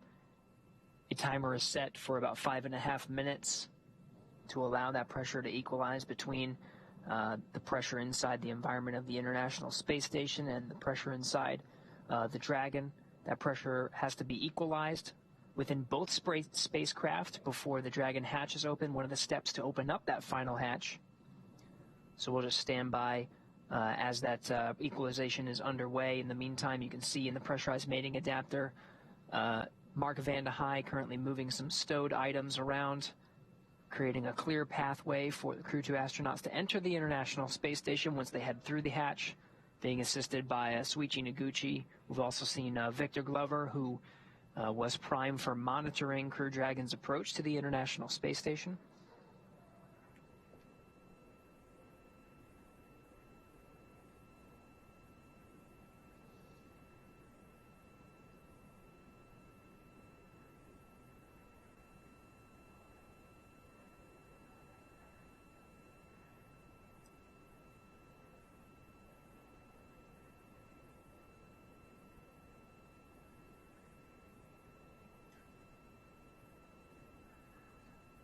So it looks like Glover is resetting the camera position there.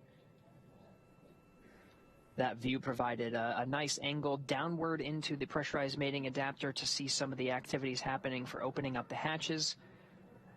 Now Glover's just getting that camera set up for the next activity, which will be a welcome ceremony.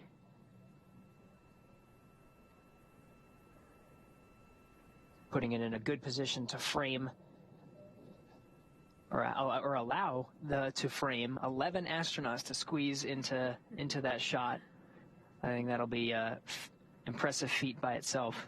Yeah, that is quite a bit of people, especially for the International Space Station.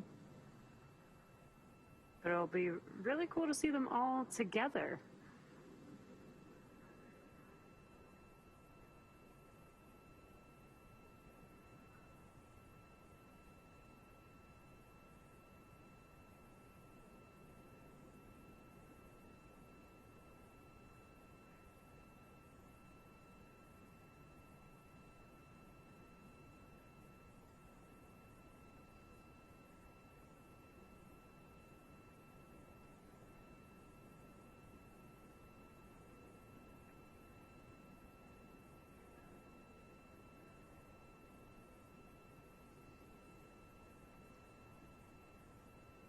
So right now it's looking like the procedures to undergo opening up the hatch. Again, we're still waiting for pressure to equalize between the space station and the Dragon itself before opening up that hatch.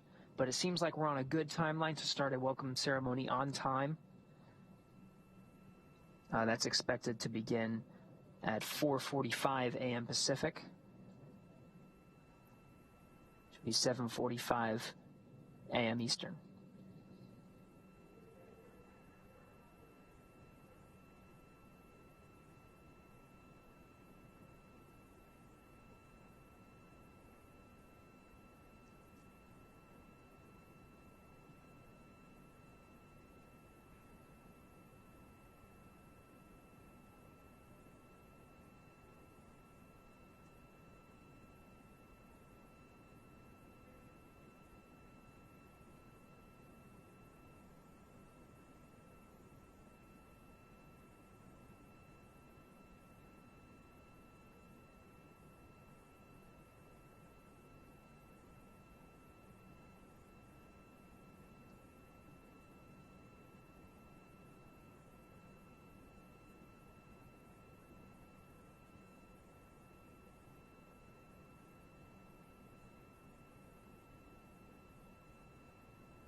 gathered inside Node 2 now. You see over to the left is NASA astronaut Mark Vande Hei.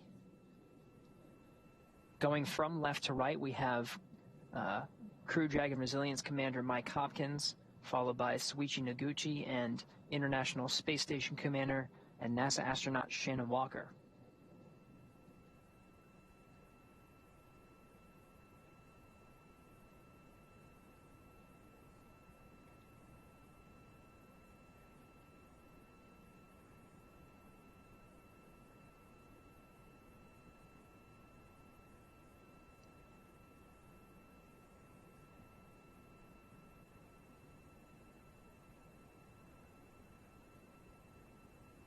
How do you fit 11 people on camera? That's what we want to know. And that's what it looked like they were trying to figure out, trying to get into position to see probably where that camera should be and where they should be facing. Yeah. All right, we'll get periodic handovers from the views we were seeing on board the International Space Station as well as Dragon. The views being provided through tracking and data relay satellites, geosynchronous satellites that provide that video feed from the International Space Station. Right now you're looking at mission control in Hawthorne, flight controllers looking after the Dragon Endeavour and its systems. Dragon will be configured for a long duration stay aboard the International Space Station, eventually being configured for a quiescent mode. Will remain there for 6 months with periodic checks, of course, to check on the status and health of the spacecraft itself before it departs 6 months down the road.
And Endeavour and station hatch equalization has started. 5.5 minutes wait time.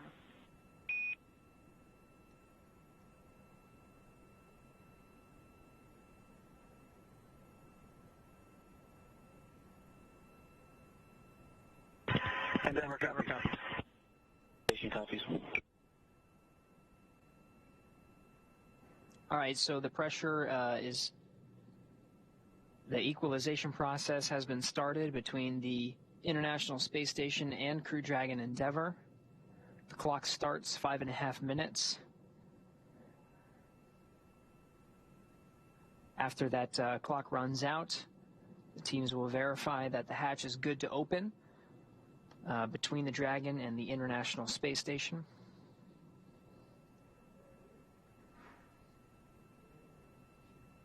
We're still tracking to start the welcome ceremony at 4:45 a.m. Pacific time, 7:45 a.m. Eastern.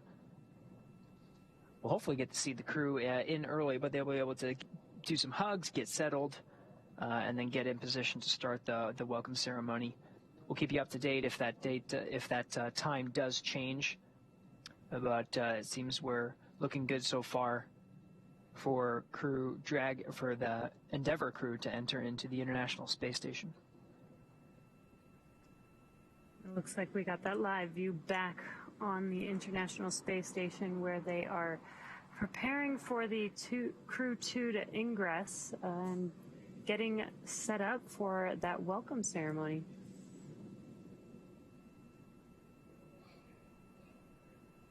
You can kind of see them all coordinating with each other on maybe where the cameras need to be. and where they want to do this welcome ceremony.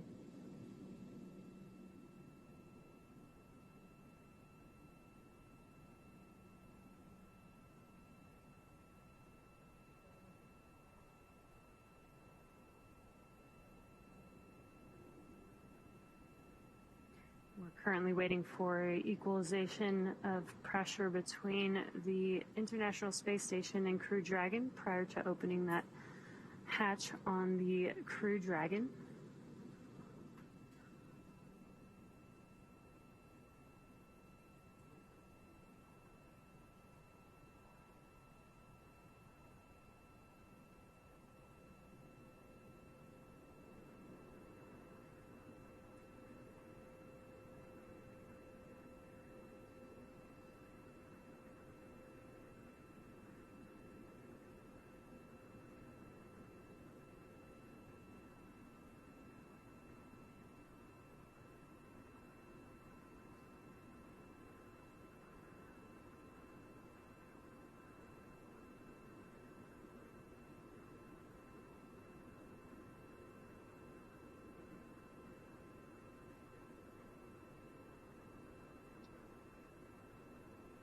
So again, we're in the middle of a 5.5 minute timer as equalization is underway between the pressure inside the International Space Station and pressure inside the Crew Dragon Endeavour. So we'll just wait on the status after that 5.5 minute timer and the OK to open up the Dragon hatch. It may be some time after the Dragon hatch is open until the Crew-2 astronauts enter into the International Space Station. But we're tracking a welcome ceremony to formally begin as of now in 45 minutes. Keep you up to date in case that changes.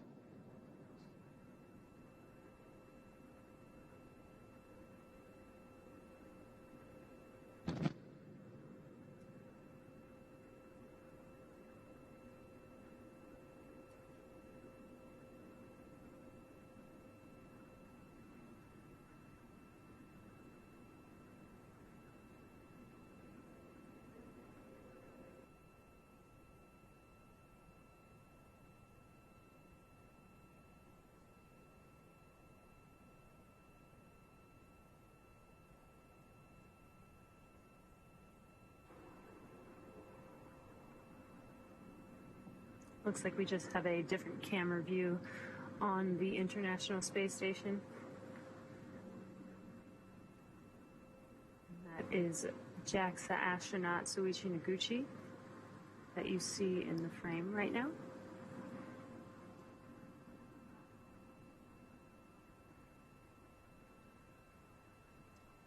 Preparations happening on both sides. We're mostly getting views from the International Space Station side, but the Crew-2 astronauts are inside the Crew Dragon capsule getting configured. Because once they enter through the hatch, they'll join the 7-member crew of Expedition 65 that's currently aboard the International Space Station and conduct a welcome ceremony. We'll see some hugs and shared camaraderie among the Expedition 65 crew for a little bit, and then formally welcome them to the to Expedition 65 aboard the space station.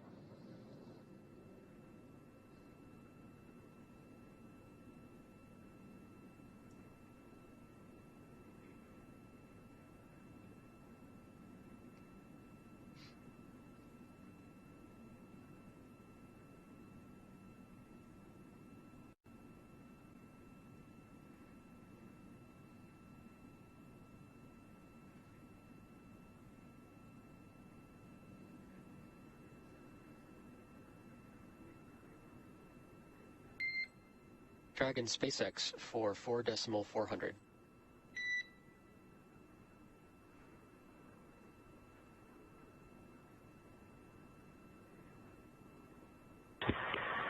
Go ahead, SpaceX, on Dragon to ground.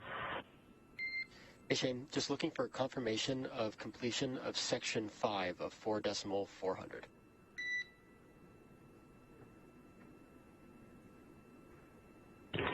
Section Station 5 is complete. SpaceX copies, thanks. And additionally, last check is completion of procedure 4.012, suit doffing.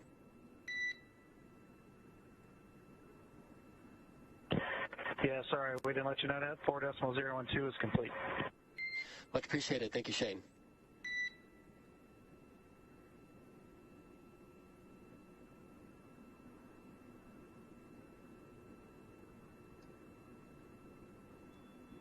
All right, a few checks from the crew operations and resource engineer. Dragon SpaceX on the big loop for hatch open.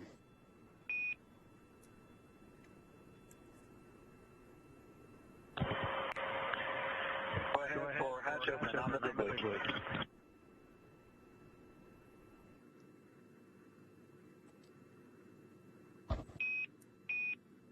All right, Dragon, you are go for hatch opening per the decal on the hatch, followed by the remaining actions in procedure 4.400, section 6. Okay, that's in order.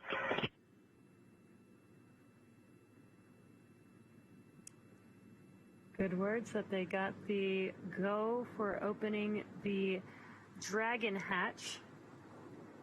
It's fantastic news. We can kind of see the hatch from this angle. Hopefully it remains unobstructed. We may be able to see the, yep, you can see the handles moving a little bit. Yes, there it goes. Again, this is being opened from the interior side of the Crew Dragon vehicle. This is the Crew-2 crew performing this work right now.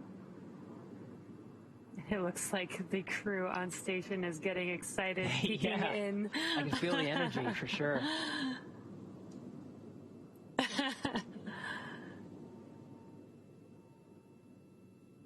right, Dragon hatch is open.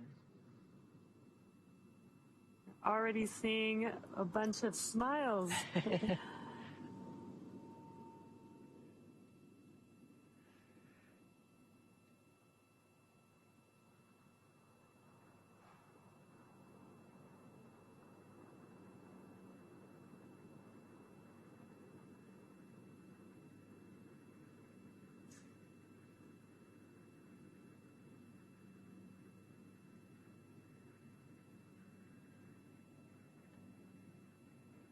All right, that Dragon hatch, the final hatch that we've been waiting for since Endeavour docked to the International Space Station 2 hours ago, 2:08 a.m. Pacific.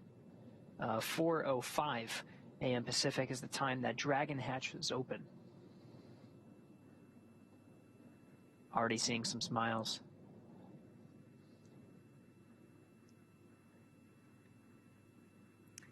So again, as we mentioned, the Dragon hatch is open, but the Crew-2 members still need to finish walking through some remaining procedures before they can ingress onto the space station, including photos. It looks like you can see the the crew posing for some pictures there. On the big loop, hatch is open.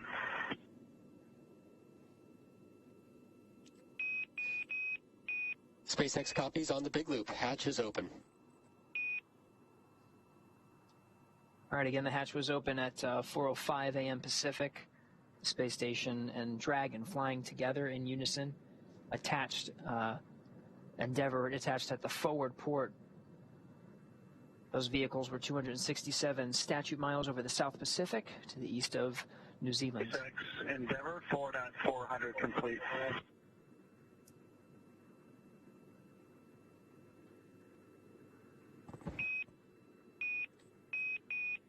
SpaceX copies. 4.400 is complete.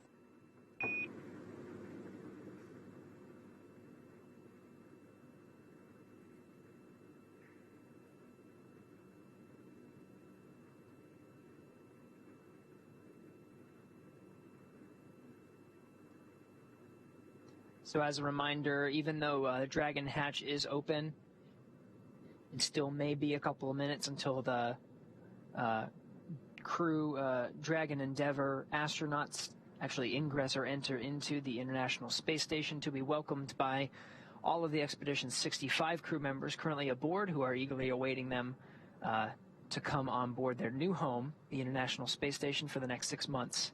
It's a couple of procedures. You see some of the air ducts. And Houston Dragon in 2.102, step 6, 1 IMV duct installation complete. You are go for IMV fan activation.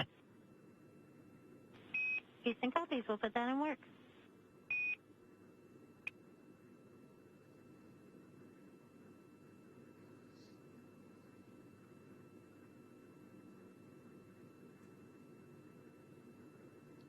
Okay, yeah, so some of those procedures that are happening on the Dragon side, they're going to install some IMV ducting, mixing the air of the International Space Station environment with the air inside the Crew Dragon Endeavour. They're going to seal some of the LiO, or lithium hydroxide cartridges that scrubbed carbon dioxide inside the Dragon capsule on the ride up to the International Space Station. They're going to check some vent valves, so it may be some time until we actually see them welcomed aboard. But just these last final checks are critical before they leave the capsule that brought them up to the International Space Station. Make sure it's good to go, because it will remain docked here for the next 6 months.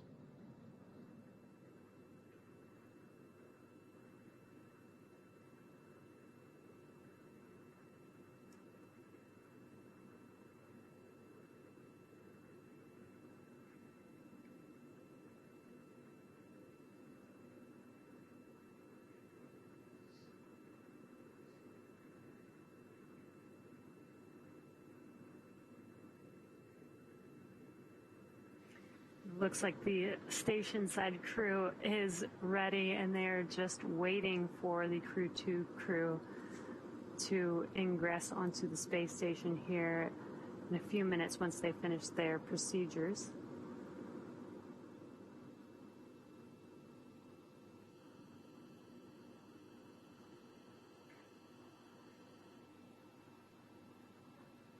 And lots of smiles. They look very excited for this right now.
If you're just now joining us, the Crew-2 Dragon Endeavour is attached to the International Space Station.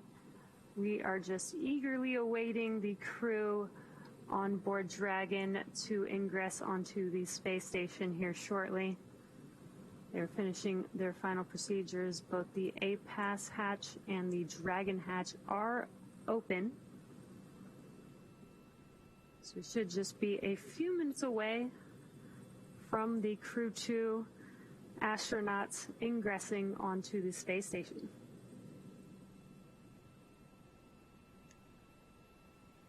Meanwhile, in the frame now, you can see the 4-person crew of Crew Dragon Resilience.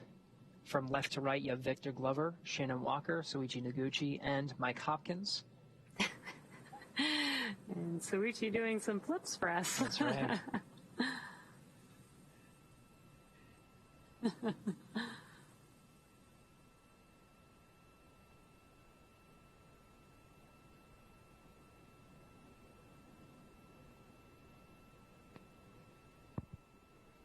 This is the Crew-1 crew waiting to welcome the Crew-2 crew, whom they will hand the baton off to.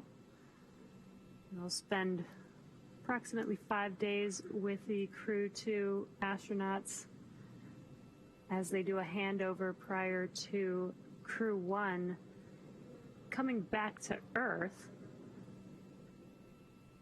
as early as April 28th next week.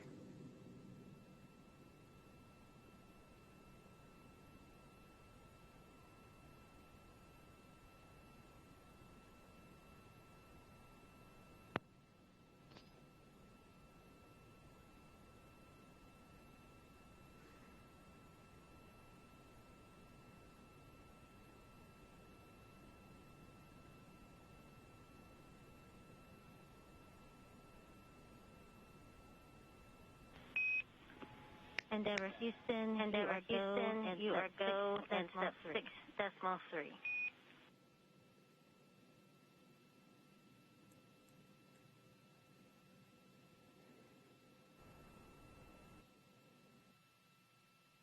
Here you go, and 6.3 for Endeavour. 6.3 for Endeavour.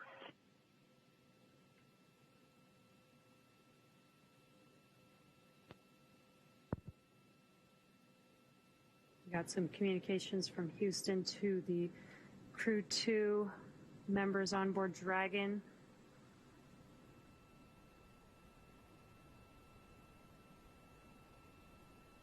Continuing with the next procedure. Again, they should be ingressing on the International Space Station here very shortly.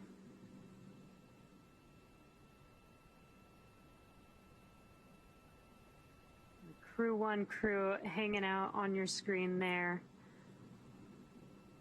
waiting for Crew-2 to ingress.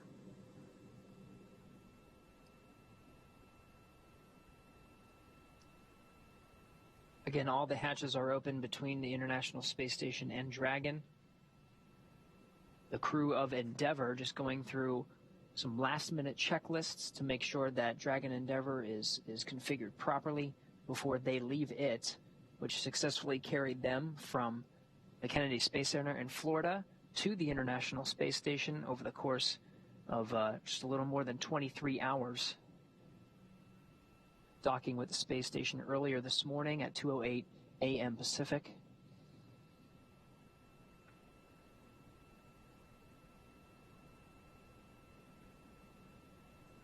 Coming into frame here, you see at the forefront of the frame is NASA astronaut Mark Vande Hei joining the Crew-1 astronauts, all of them currently members of Expedition 65. As part of their mission to stay on board the International Space Station for a long-duration mission of science, maintenance, technology demonstrations, and upgrades.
If you're just now joining, you are watching the live broadcast for the Crew-2 mission.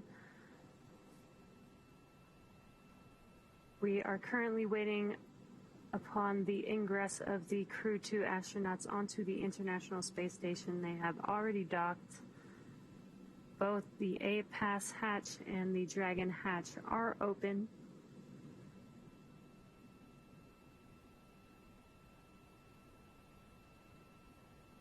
New to the frame on the left there is Roscosmos cosmonaut Oleg Novitsky. He was the commander of the MS-18 Soyuz spacecraft that made its way to the International Space Station earlier this month with NASA astronaut Mark Vande Hei.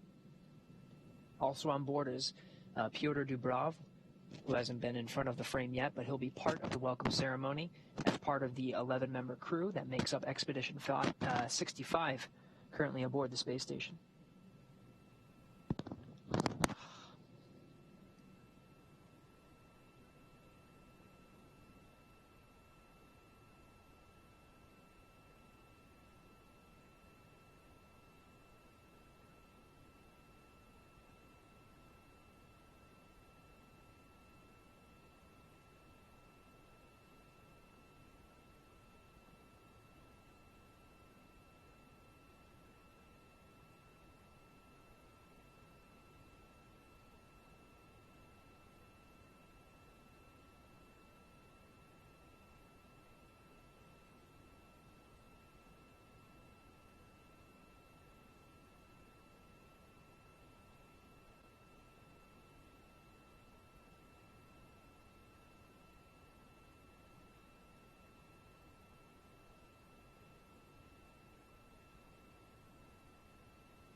Station Houston on 2. Houston on 2. We're seen and voice check for upcoming PAO event. We're good with the scene check if we could just get a voice check.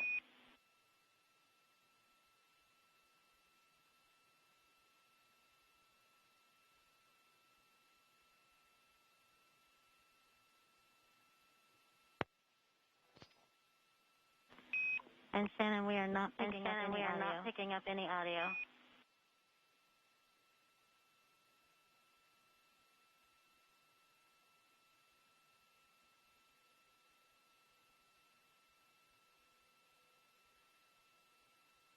How about now? Having things on works better.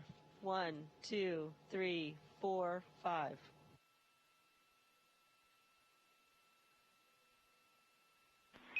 And Shannon, we did hear you that time. We're checking.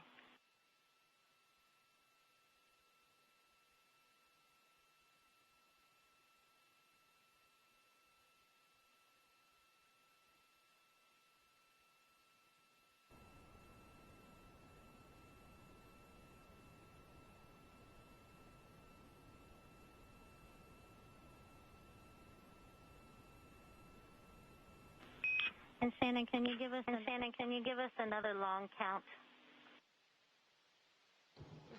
Sure. 1, 2, 3, 4, 5, 6, 7, 8, 9, 10. Copy. Thank you. We're checking. And that's a good voice check.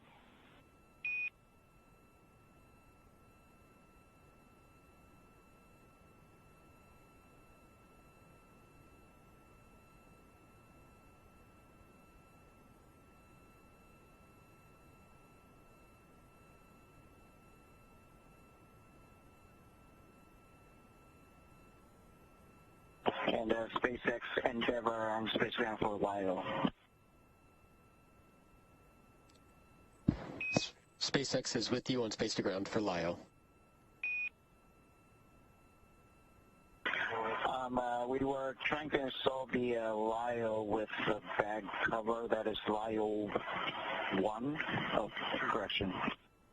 Yeah, LIO 2 in the bag and in the non-active storage area.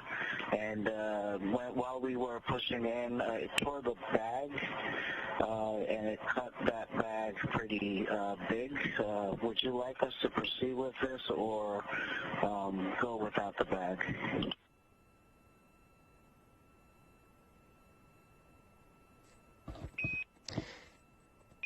Copy that. Just to let you know, the fuel is on that LIO cartridge too.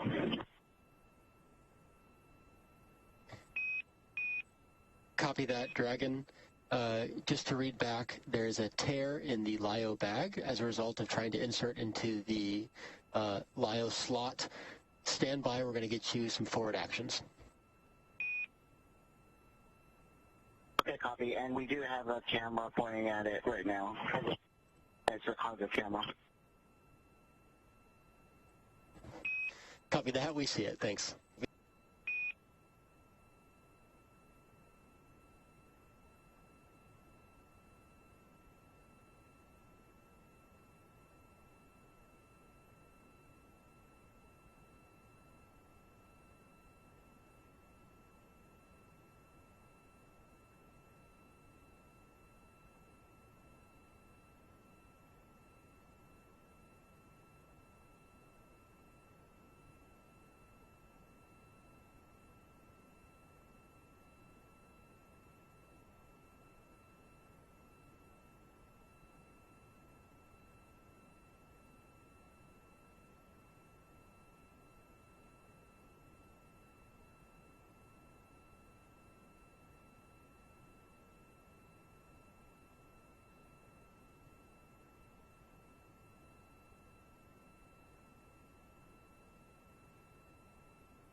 Dragon SpaceX, can you confirm if it is LIO cartridge 1 or LIO cartridge 2?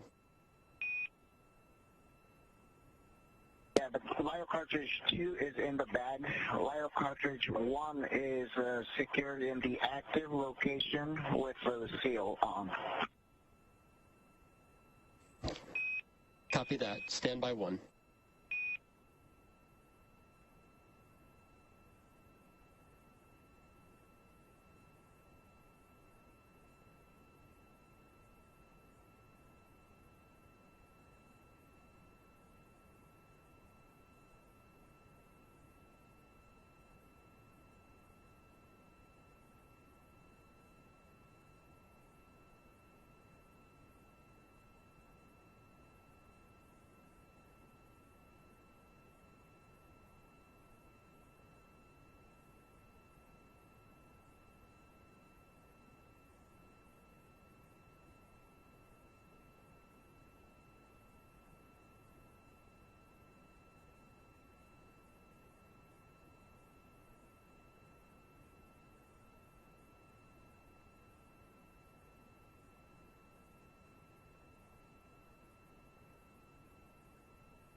Dragon SpaceX, we are going to have you stow that LiO cartridge without a bag. How copy?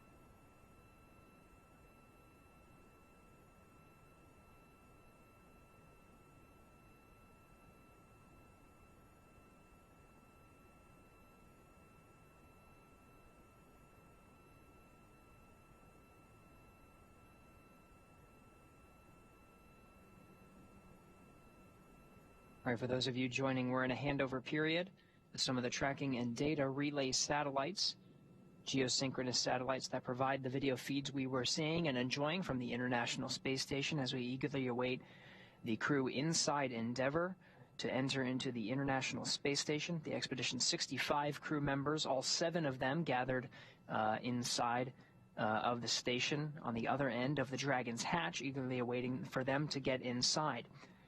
Flight controllers here in Mission Control Hawthorne just undergoing a series of checks, final steps really, for the astronauts inside Endeavour to undergo before they enter through the hatch and leave the capsule that brought them up to the International Space Station. Some of the LiO cartridges you're hearing are lithium hydroxide cartridges that scrub carbon dioxide from the environment of the Dragon Endeavour capsule. Now regaining some of those views.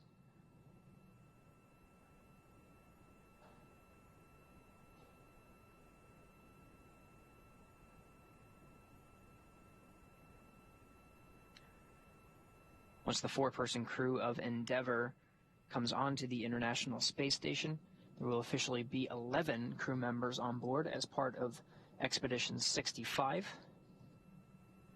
We're still on track to start a welcome ceremony here in a little less than 15 minutes. We'll have representatives. Dragon SpaceX, repeating a call. We did have a teacher's handover. Want to confirm that we will stow this cartridge without a LiO bag, but we just want to verify that the seals are secure on each side of the LiO.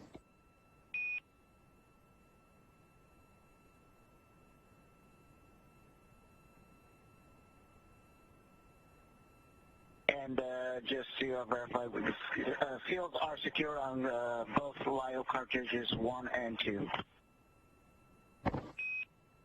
SpaceX copies. Thank you.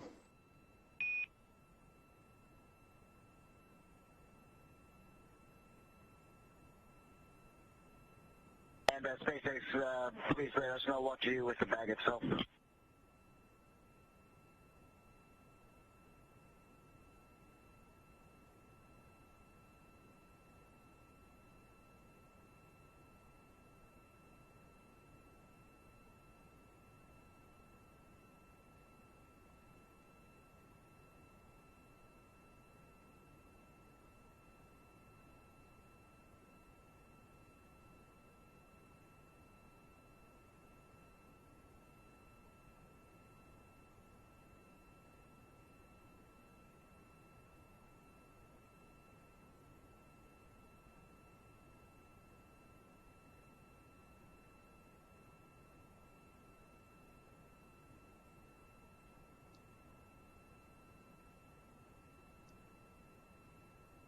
So from left to right inside the International Space Station's.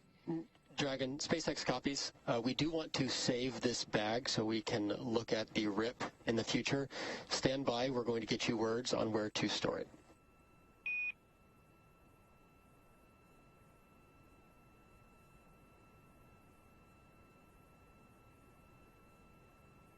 And Endeavour copies.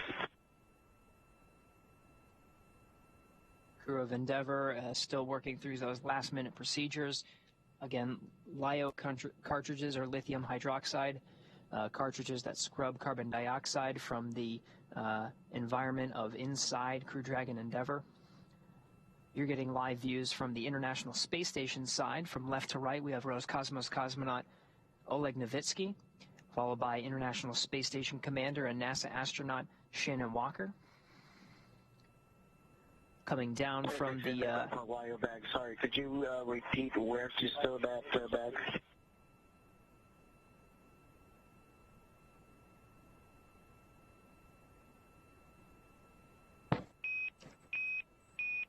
Yes, stand by, Dragon. We are finding a good common bag to put it in for temporary stowage. Okay, copy that. We'll just stow it for now.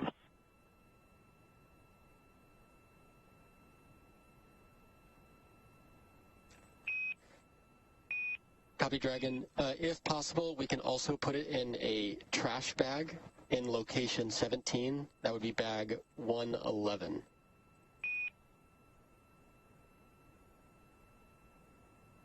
Okay, copy. We'll get a trash bag from location 17, bag 111, and put it in there.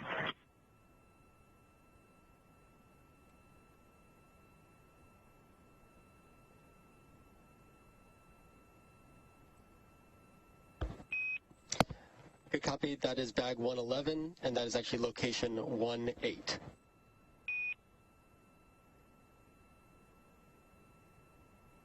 Location 18, bag 111.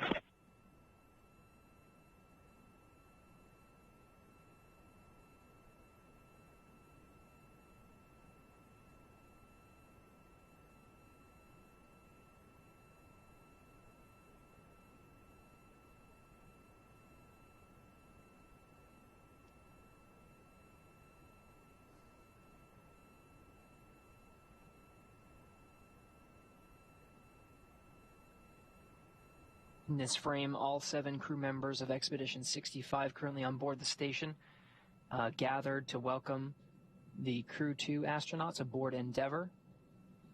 On the top left is NASA astronaut Victor Glover. You see Soichi Noguchi in the foreground on the right there. On the far right is NASA astronaut Mark Vandehei. Mike Hopkins is just behind Soichi Noguchi there. And Roscosmos cosmonaut Pyotr Dubrov is on the zenith or space-facing side, sort of the ceiling from this shot, all gathered and eagerly awaiting for the 4-person crew of Crew Dragon Endeavour to come on board.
Soichi Noguchi doing some backflips as they eagerly await the Crew-2 astronauts to ingress on to the International Space Station. The Crew-2 crew is finishing some final procedures. Once they complete all of those procedures on board Crew Dragon, they should be able to ingress on the International Space Station.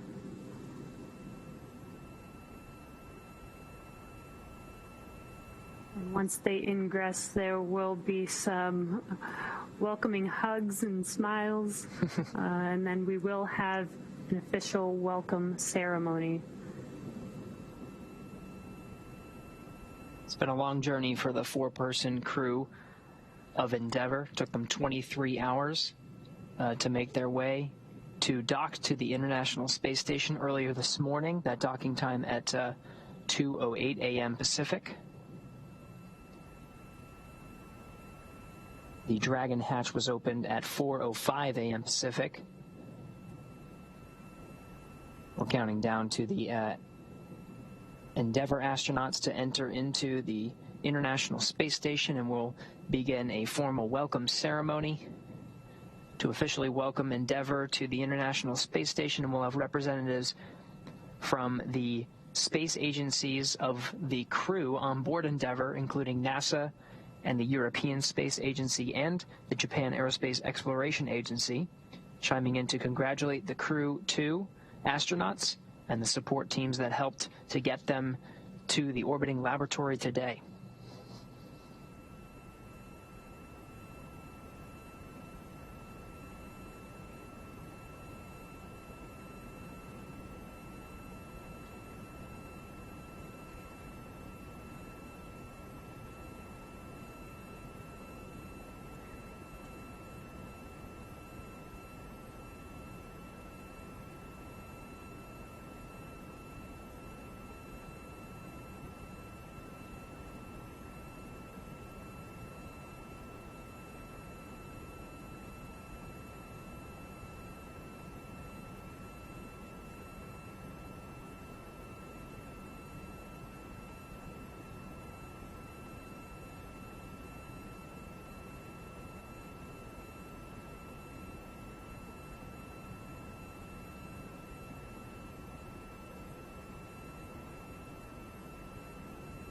Station 2, unless anybody's opposed, we're going to progress with ingress.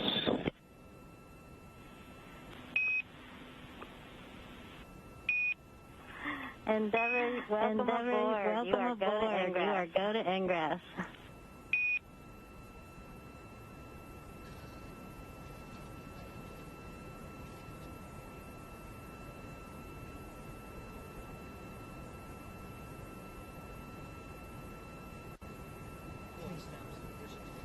Endeavour arriving.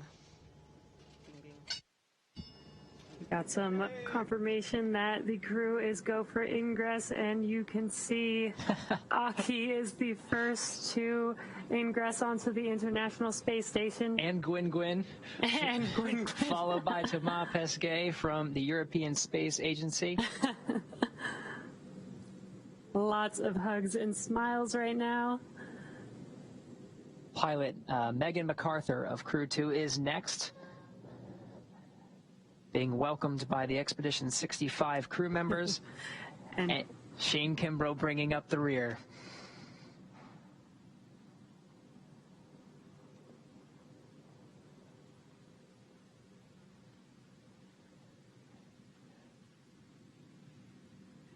The 11-person crew of Expedition 65 now together inside Node 2 of the International Space Station.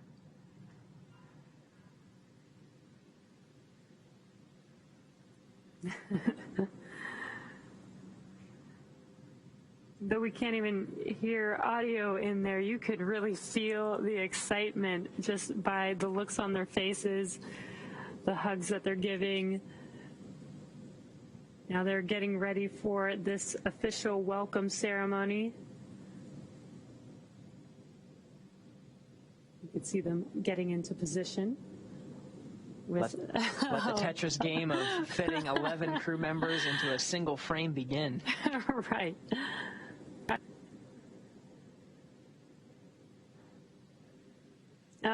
12.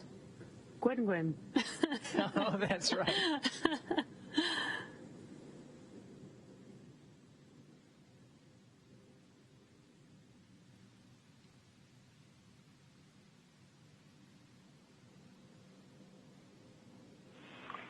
Station, this is Houston. Are you ready for the event? Houston, this is Station. We are ready for the event.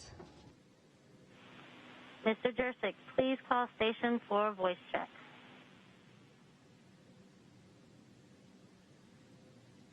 Station, this is Steve Jerzik. How do you hear me? Steve, we have you loud and clear. Welcome to the International Space Station.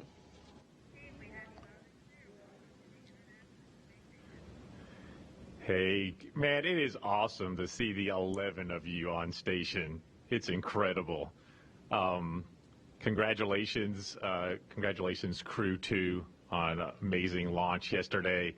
Coming to Kennedy Space Center and watching launches never gets old, and seeing the pre-dawn launch yesterday was amazing. So congratulations. I also want to congratulate the NASA and SpaceX team for our third commercial crew mission in less than a year. A lot of firsts on this mission, including the first crew handover of commercial crew vehicle, and it was really cool during docking to see one Dragon docked on the Zenith port and the other Dragon coming in for docking. So it was amazing.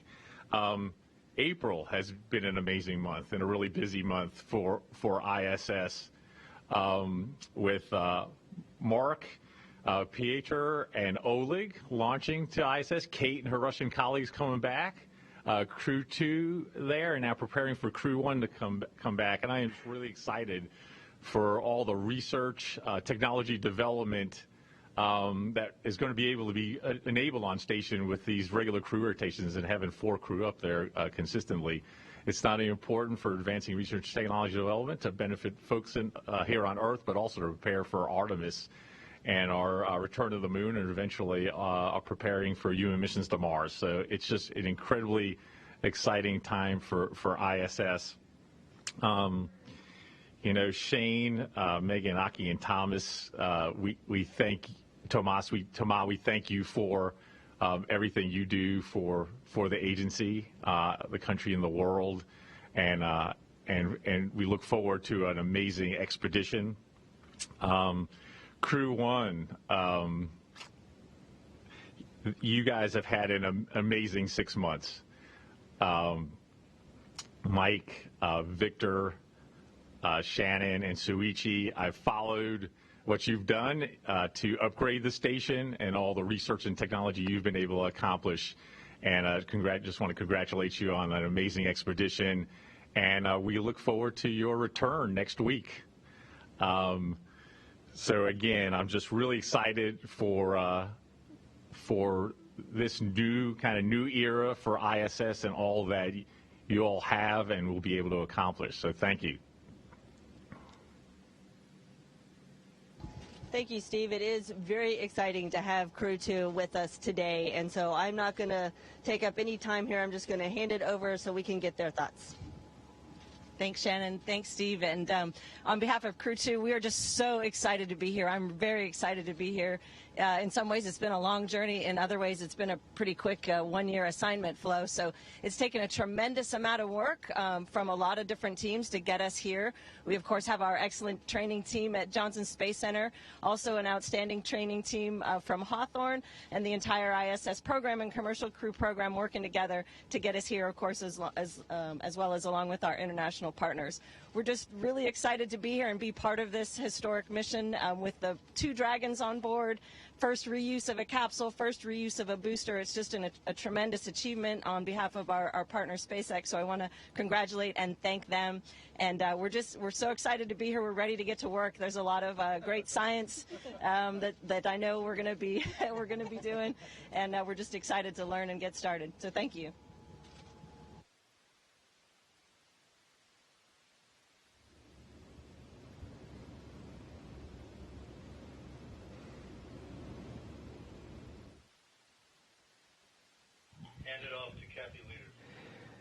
Thank you, Mr. Jerzik. We now welcome Associate Administrator Kathy Leaders to provide remarks. Ms. Leaders, please call station for a voice check. Station, hi, this is Kathy Leaders. Do you hear me? Kathy Leaders, do you hear me? Kathy, we have you loud and clear. Wow, I just don't, I think I could see Endeavour approaching station maybe one more time, near and dear to my heart to see that going on. And, I think both Steve and Megan mentioned how amazing it was to see resilience there on the station. The folks, Crew 1 folks, and the other parts of the ISS team, Mark, and you guys had the best view, but it was really cool seeing it from here on Earth. Like Steve talked about, wow, this is, and Megan too, we talk a lot about this being, and exploration being a team sport, and this mission so far has really exemplified that. You know, with our commercial partner, SpaceX, with our international partners, and with Thomas and Aki, and obviously Megan, you and Shane, you know, holding up on the NASA side here, and then our commercial crew and ISS teams. Congratulations to all of you. It's just been an amazing, amazing mission, and I know you guys are going to be doing some really great things.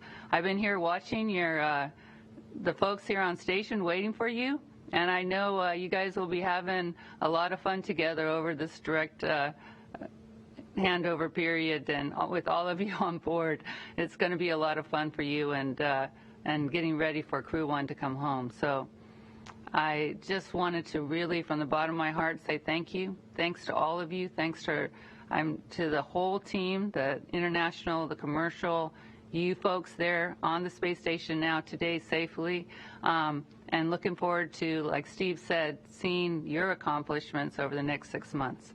Thanks again.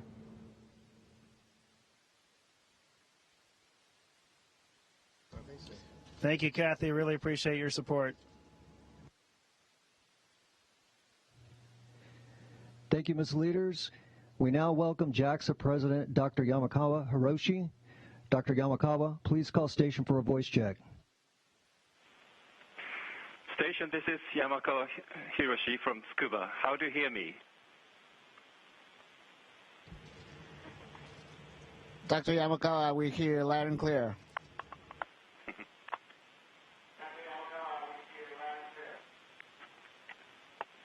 Well, thank you, Aki. Well, congratulations to all. I watched yesterday's launch on TV and really feel relieved by your safe arrival to the station now. In this tough situation around the world, I believe you have brought courage and hope for all of us. It is a great pleasure not only for me but also for Japan that 2 Japanese astronauts, Aki and Soichi, have boarded the operational spacecraft of the Crew Dragon twice in a row. This represents the many years of close cooperation between close cooperation on the International Space Station. I'm so happy to see both of you with big smiles today. And I understand that Aki advocates teamwork for this long-term mission, which comes from your experience in rugby football. The ISS is a symbol of international cooperation around the world, and we are looking forward to seeing you work as a team, build a scrum with all of the crew members from NASA, ESA, and Russia on board, and keep scoring tries to maximize outcome during your mission. Soichi, we wish you a safe return to the Earth, and Aki, good luck and enjoy your stay in space. 野口さん、地球で待ってます。星出さん、これから半年間頑張ってください。Thank you very much.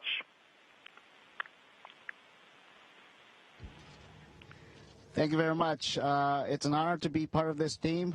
We have a 11-person scrum right here, and with 4 countries representing. It's really an honor and privilege to fly on Crew-2 Dragon and get here. Thank you to all the people that worked very, very hard to prepare us and the vehicle. We got here safely, and now it's time to work here on board the International Space Station. And we look forward to working with everyone around the world. Thank you very much.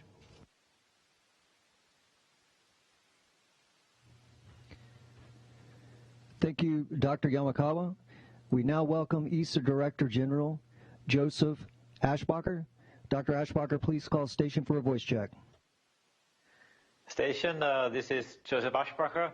How do you hear me? Hey, Joseph, we hear you loud and clear. Welcome to the space station. Thank you, Thomas. This is really great to see you, that you and your crewmates have arrived safely on the space station. Greetings to all of you, 11 of you at the station from all of us at ESA. It is really a fantastic effort to see you all so nicely grouped together in the group photo. I think the station needs expansion, seeing that you're all crowding together so nicely. On ESA, Thomas, we are all very, very proud of you and what you're doing for space, for Europe, for the Space Agency, also for France. You're extremely popular, as you know. We're all very proud of you, but of course we're also very proud of all the other colleagues which are next to you, because astronauts are so fascinating and they give so much inspiration to all of us. So this was the first launch of an ESA astronaut on a Crew Dragon. It was spectacular, and together with Philippe Baptiste, the newly elected CNES president, we have followed very closely from the suits up all the way to the orbital journey to the station, and now just recently, just a few minutes ago, the hatch opening, and this was really so exciting and really fantastic. It has been, I think, a long day for all of you, but you all look extremely in good shape and in good spirits. You're all smiling. This is really fantastic to see down here from Earth. But ESA is really very happy to see your assignment, Thomas, towards the end of the mission as the ISS commander. And I really would like to take this opportunity to thank the partners of the space station for this honor to give to Thomas, which certainly is a sign and a recognition of his quality and also his personal qualities, but of course engineering and technical qualities to be the commander of the station, and also recognition for ESA as being a strong partner and supporter of the space station all the way. So I know that you have a long and very intense training period behind you, and you're all set to go. There's a lot ahead of you. Hundreds of experiments are waiting, and all of you will be kept extremely busy, but we all look forward to see the results of these experiments. So Thomas, really very best wishes from all of us. Good luck and bonne chance.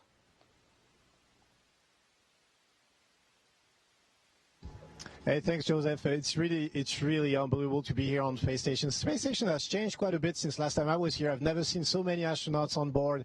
I've never seen so many different spacecrafts on board, and I think it's a tribute to how strong the program is going.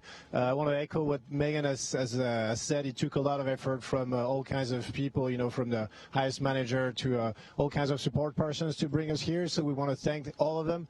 And I want to say a few words about international cooperation. You said a lot, but it's been 20 years since it's been 20 years. Actually, Shane's line, I learned it from Shane. It's 20 years since JAXA and ESA and NASA and Russian astronaut have been together in space. So it's actually pretty historic what's happening today. We can't wait to start our work on the space station. We can't wait to see what's ahead on the adventure for us.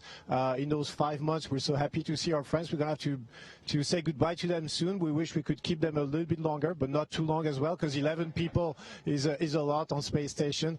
But yeah, it's good to be here. Really, we're impatient, and it's going to be unbelievable. I want to say a few words in French. Je voudrais surtout remercier tous les gens qui ont travaillé sur cette mission en français, et puis un petit mot pour les familles et les amis qui sont déplacés jusqu'à Cap Canaveral. Ça n'a pas été un voyage facile. En tout cas, ça m'a vraiment fait chaud au cœur de les avoir avec moi. Donc, je voulais les saluer un peu particulièrement. Voilà. Merci à tous.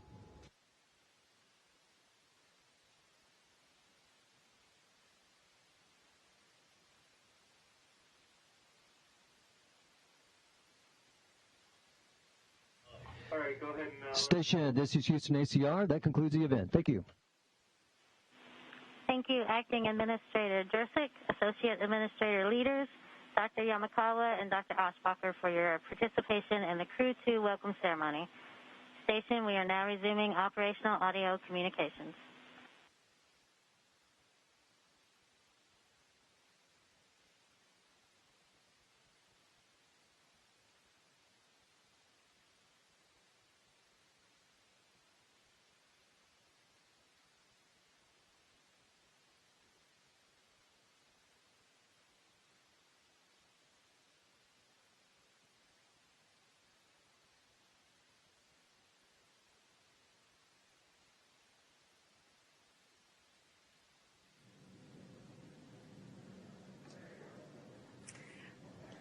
Wow, what an incredible morning, Gary. It is so cool to see the Crew-2 crew on board with the rest of the astronauts on the International Space Station.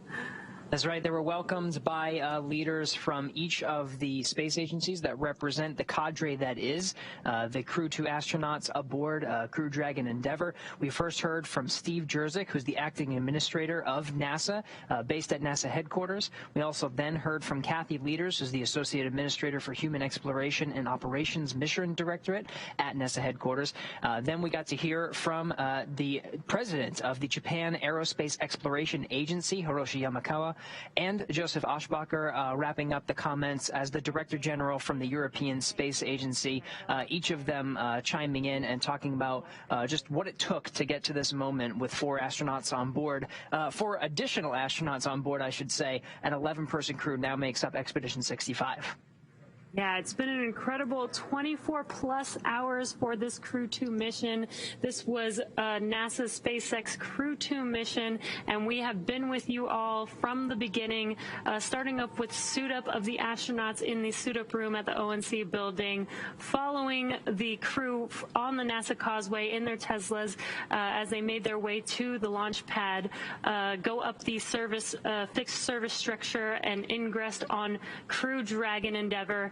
We had an on-time liftoff yesterday morning at 5:49 a.m. Eastern Time, with the first stage separating and coming back to Earth for its second flight and second landing on, of course, I Still Love You, while Dragon, separated from second stage, had a good nose cone deploy. We had 5 major burns on Dragon as it made its way to the International Space Station, and finally docking to the space station, where we just a few moments ago watched the crew ingress onto the International Space Station. So an incredible past day watching this mission. On behalf of SpaceX and NASA, thank you for watching today's webcast and for your interest in this exciting second rotational crew mission.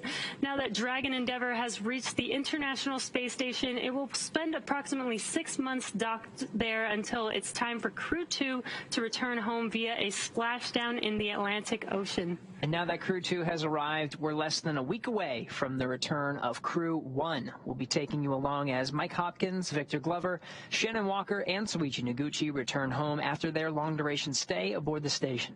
They're currently targeted to return on Wednesday, April 28th, so be sure to tune in as NASA and SpaceX bring you live coverage of every step of their journey. Be sure to follow NASA and SpaceX on social media for real-time updates. And thanks again for watching our coverage. Go NASA, go SpaceX, and go Crew-2. We'll see you again real soon.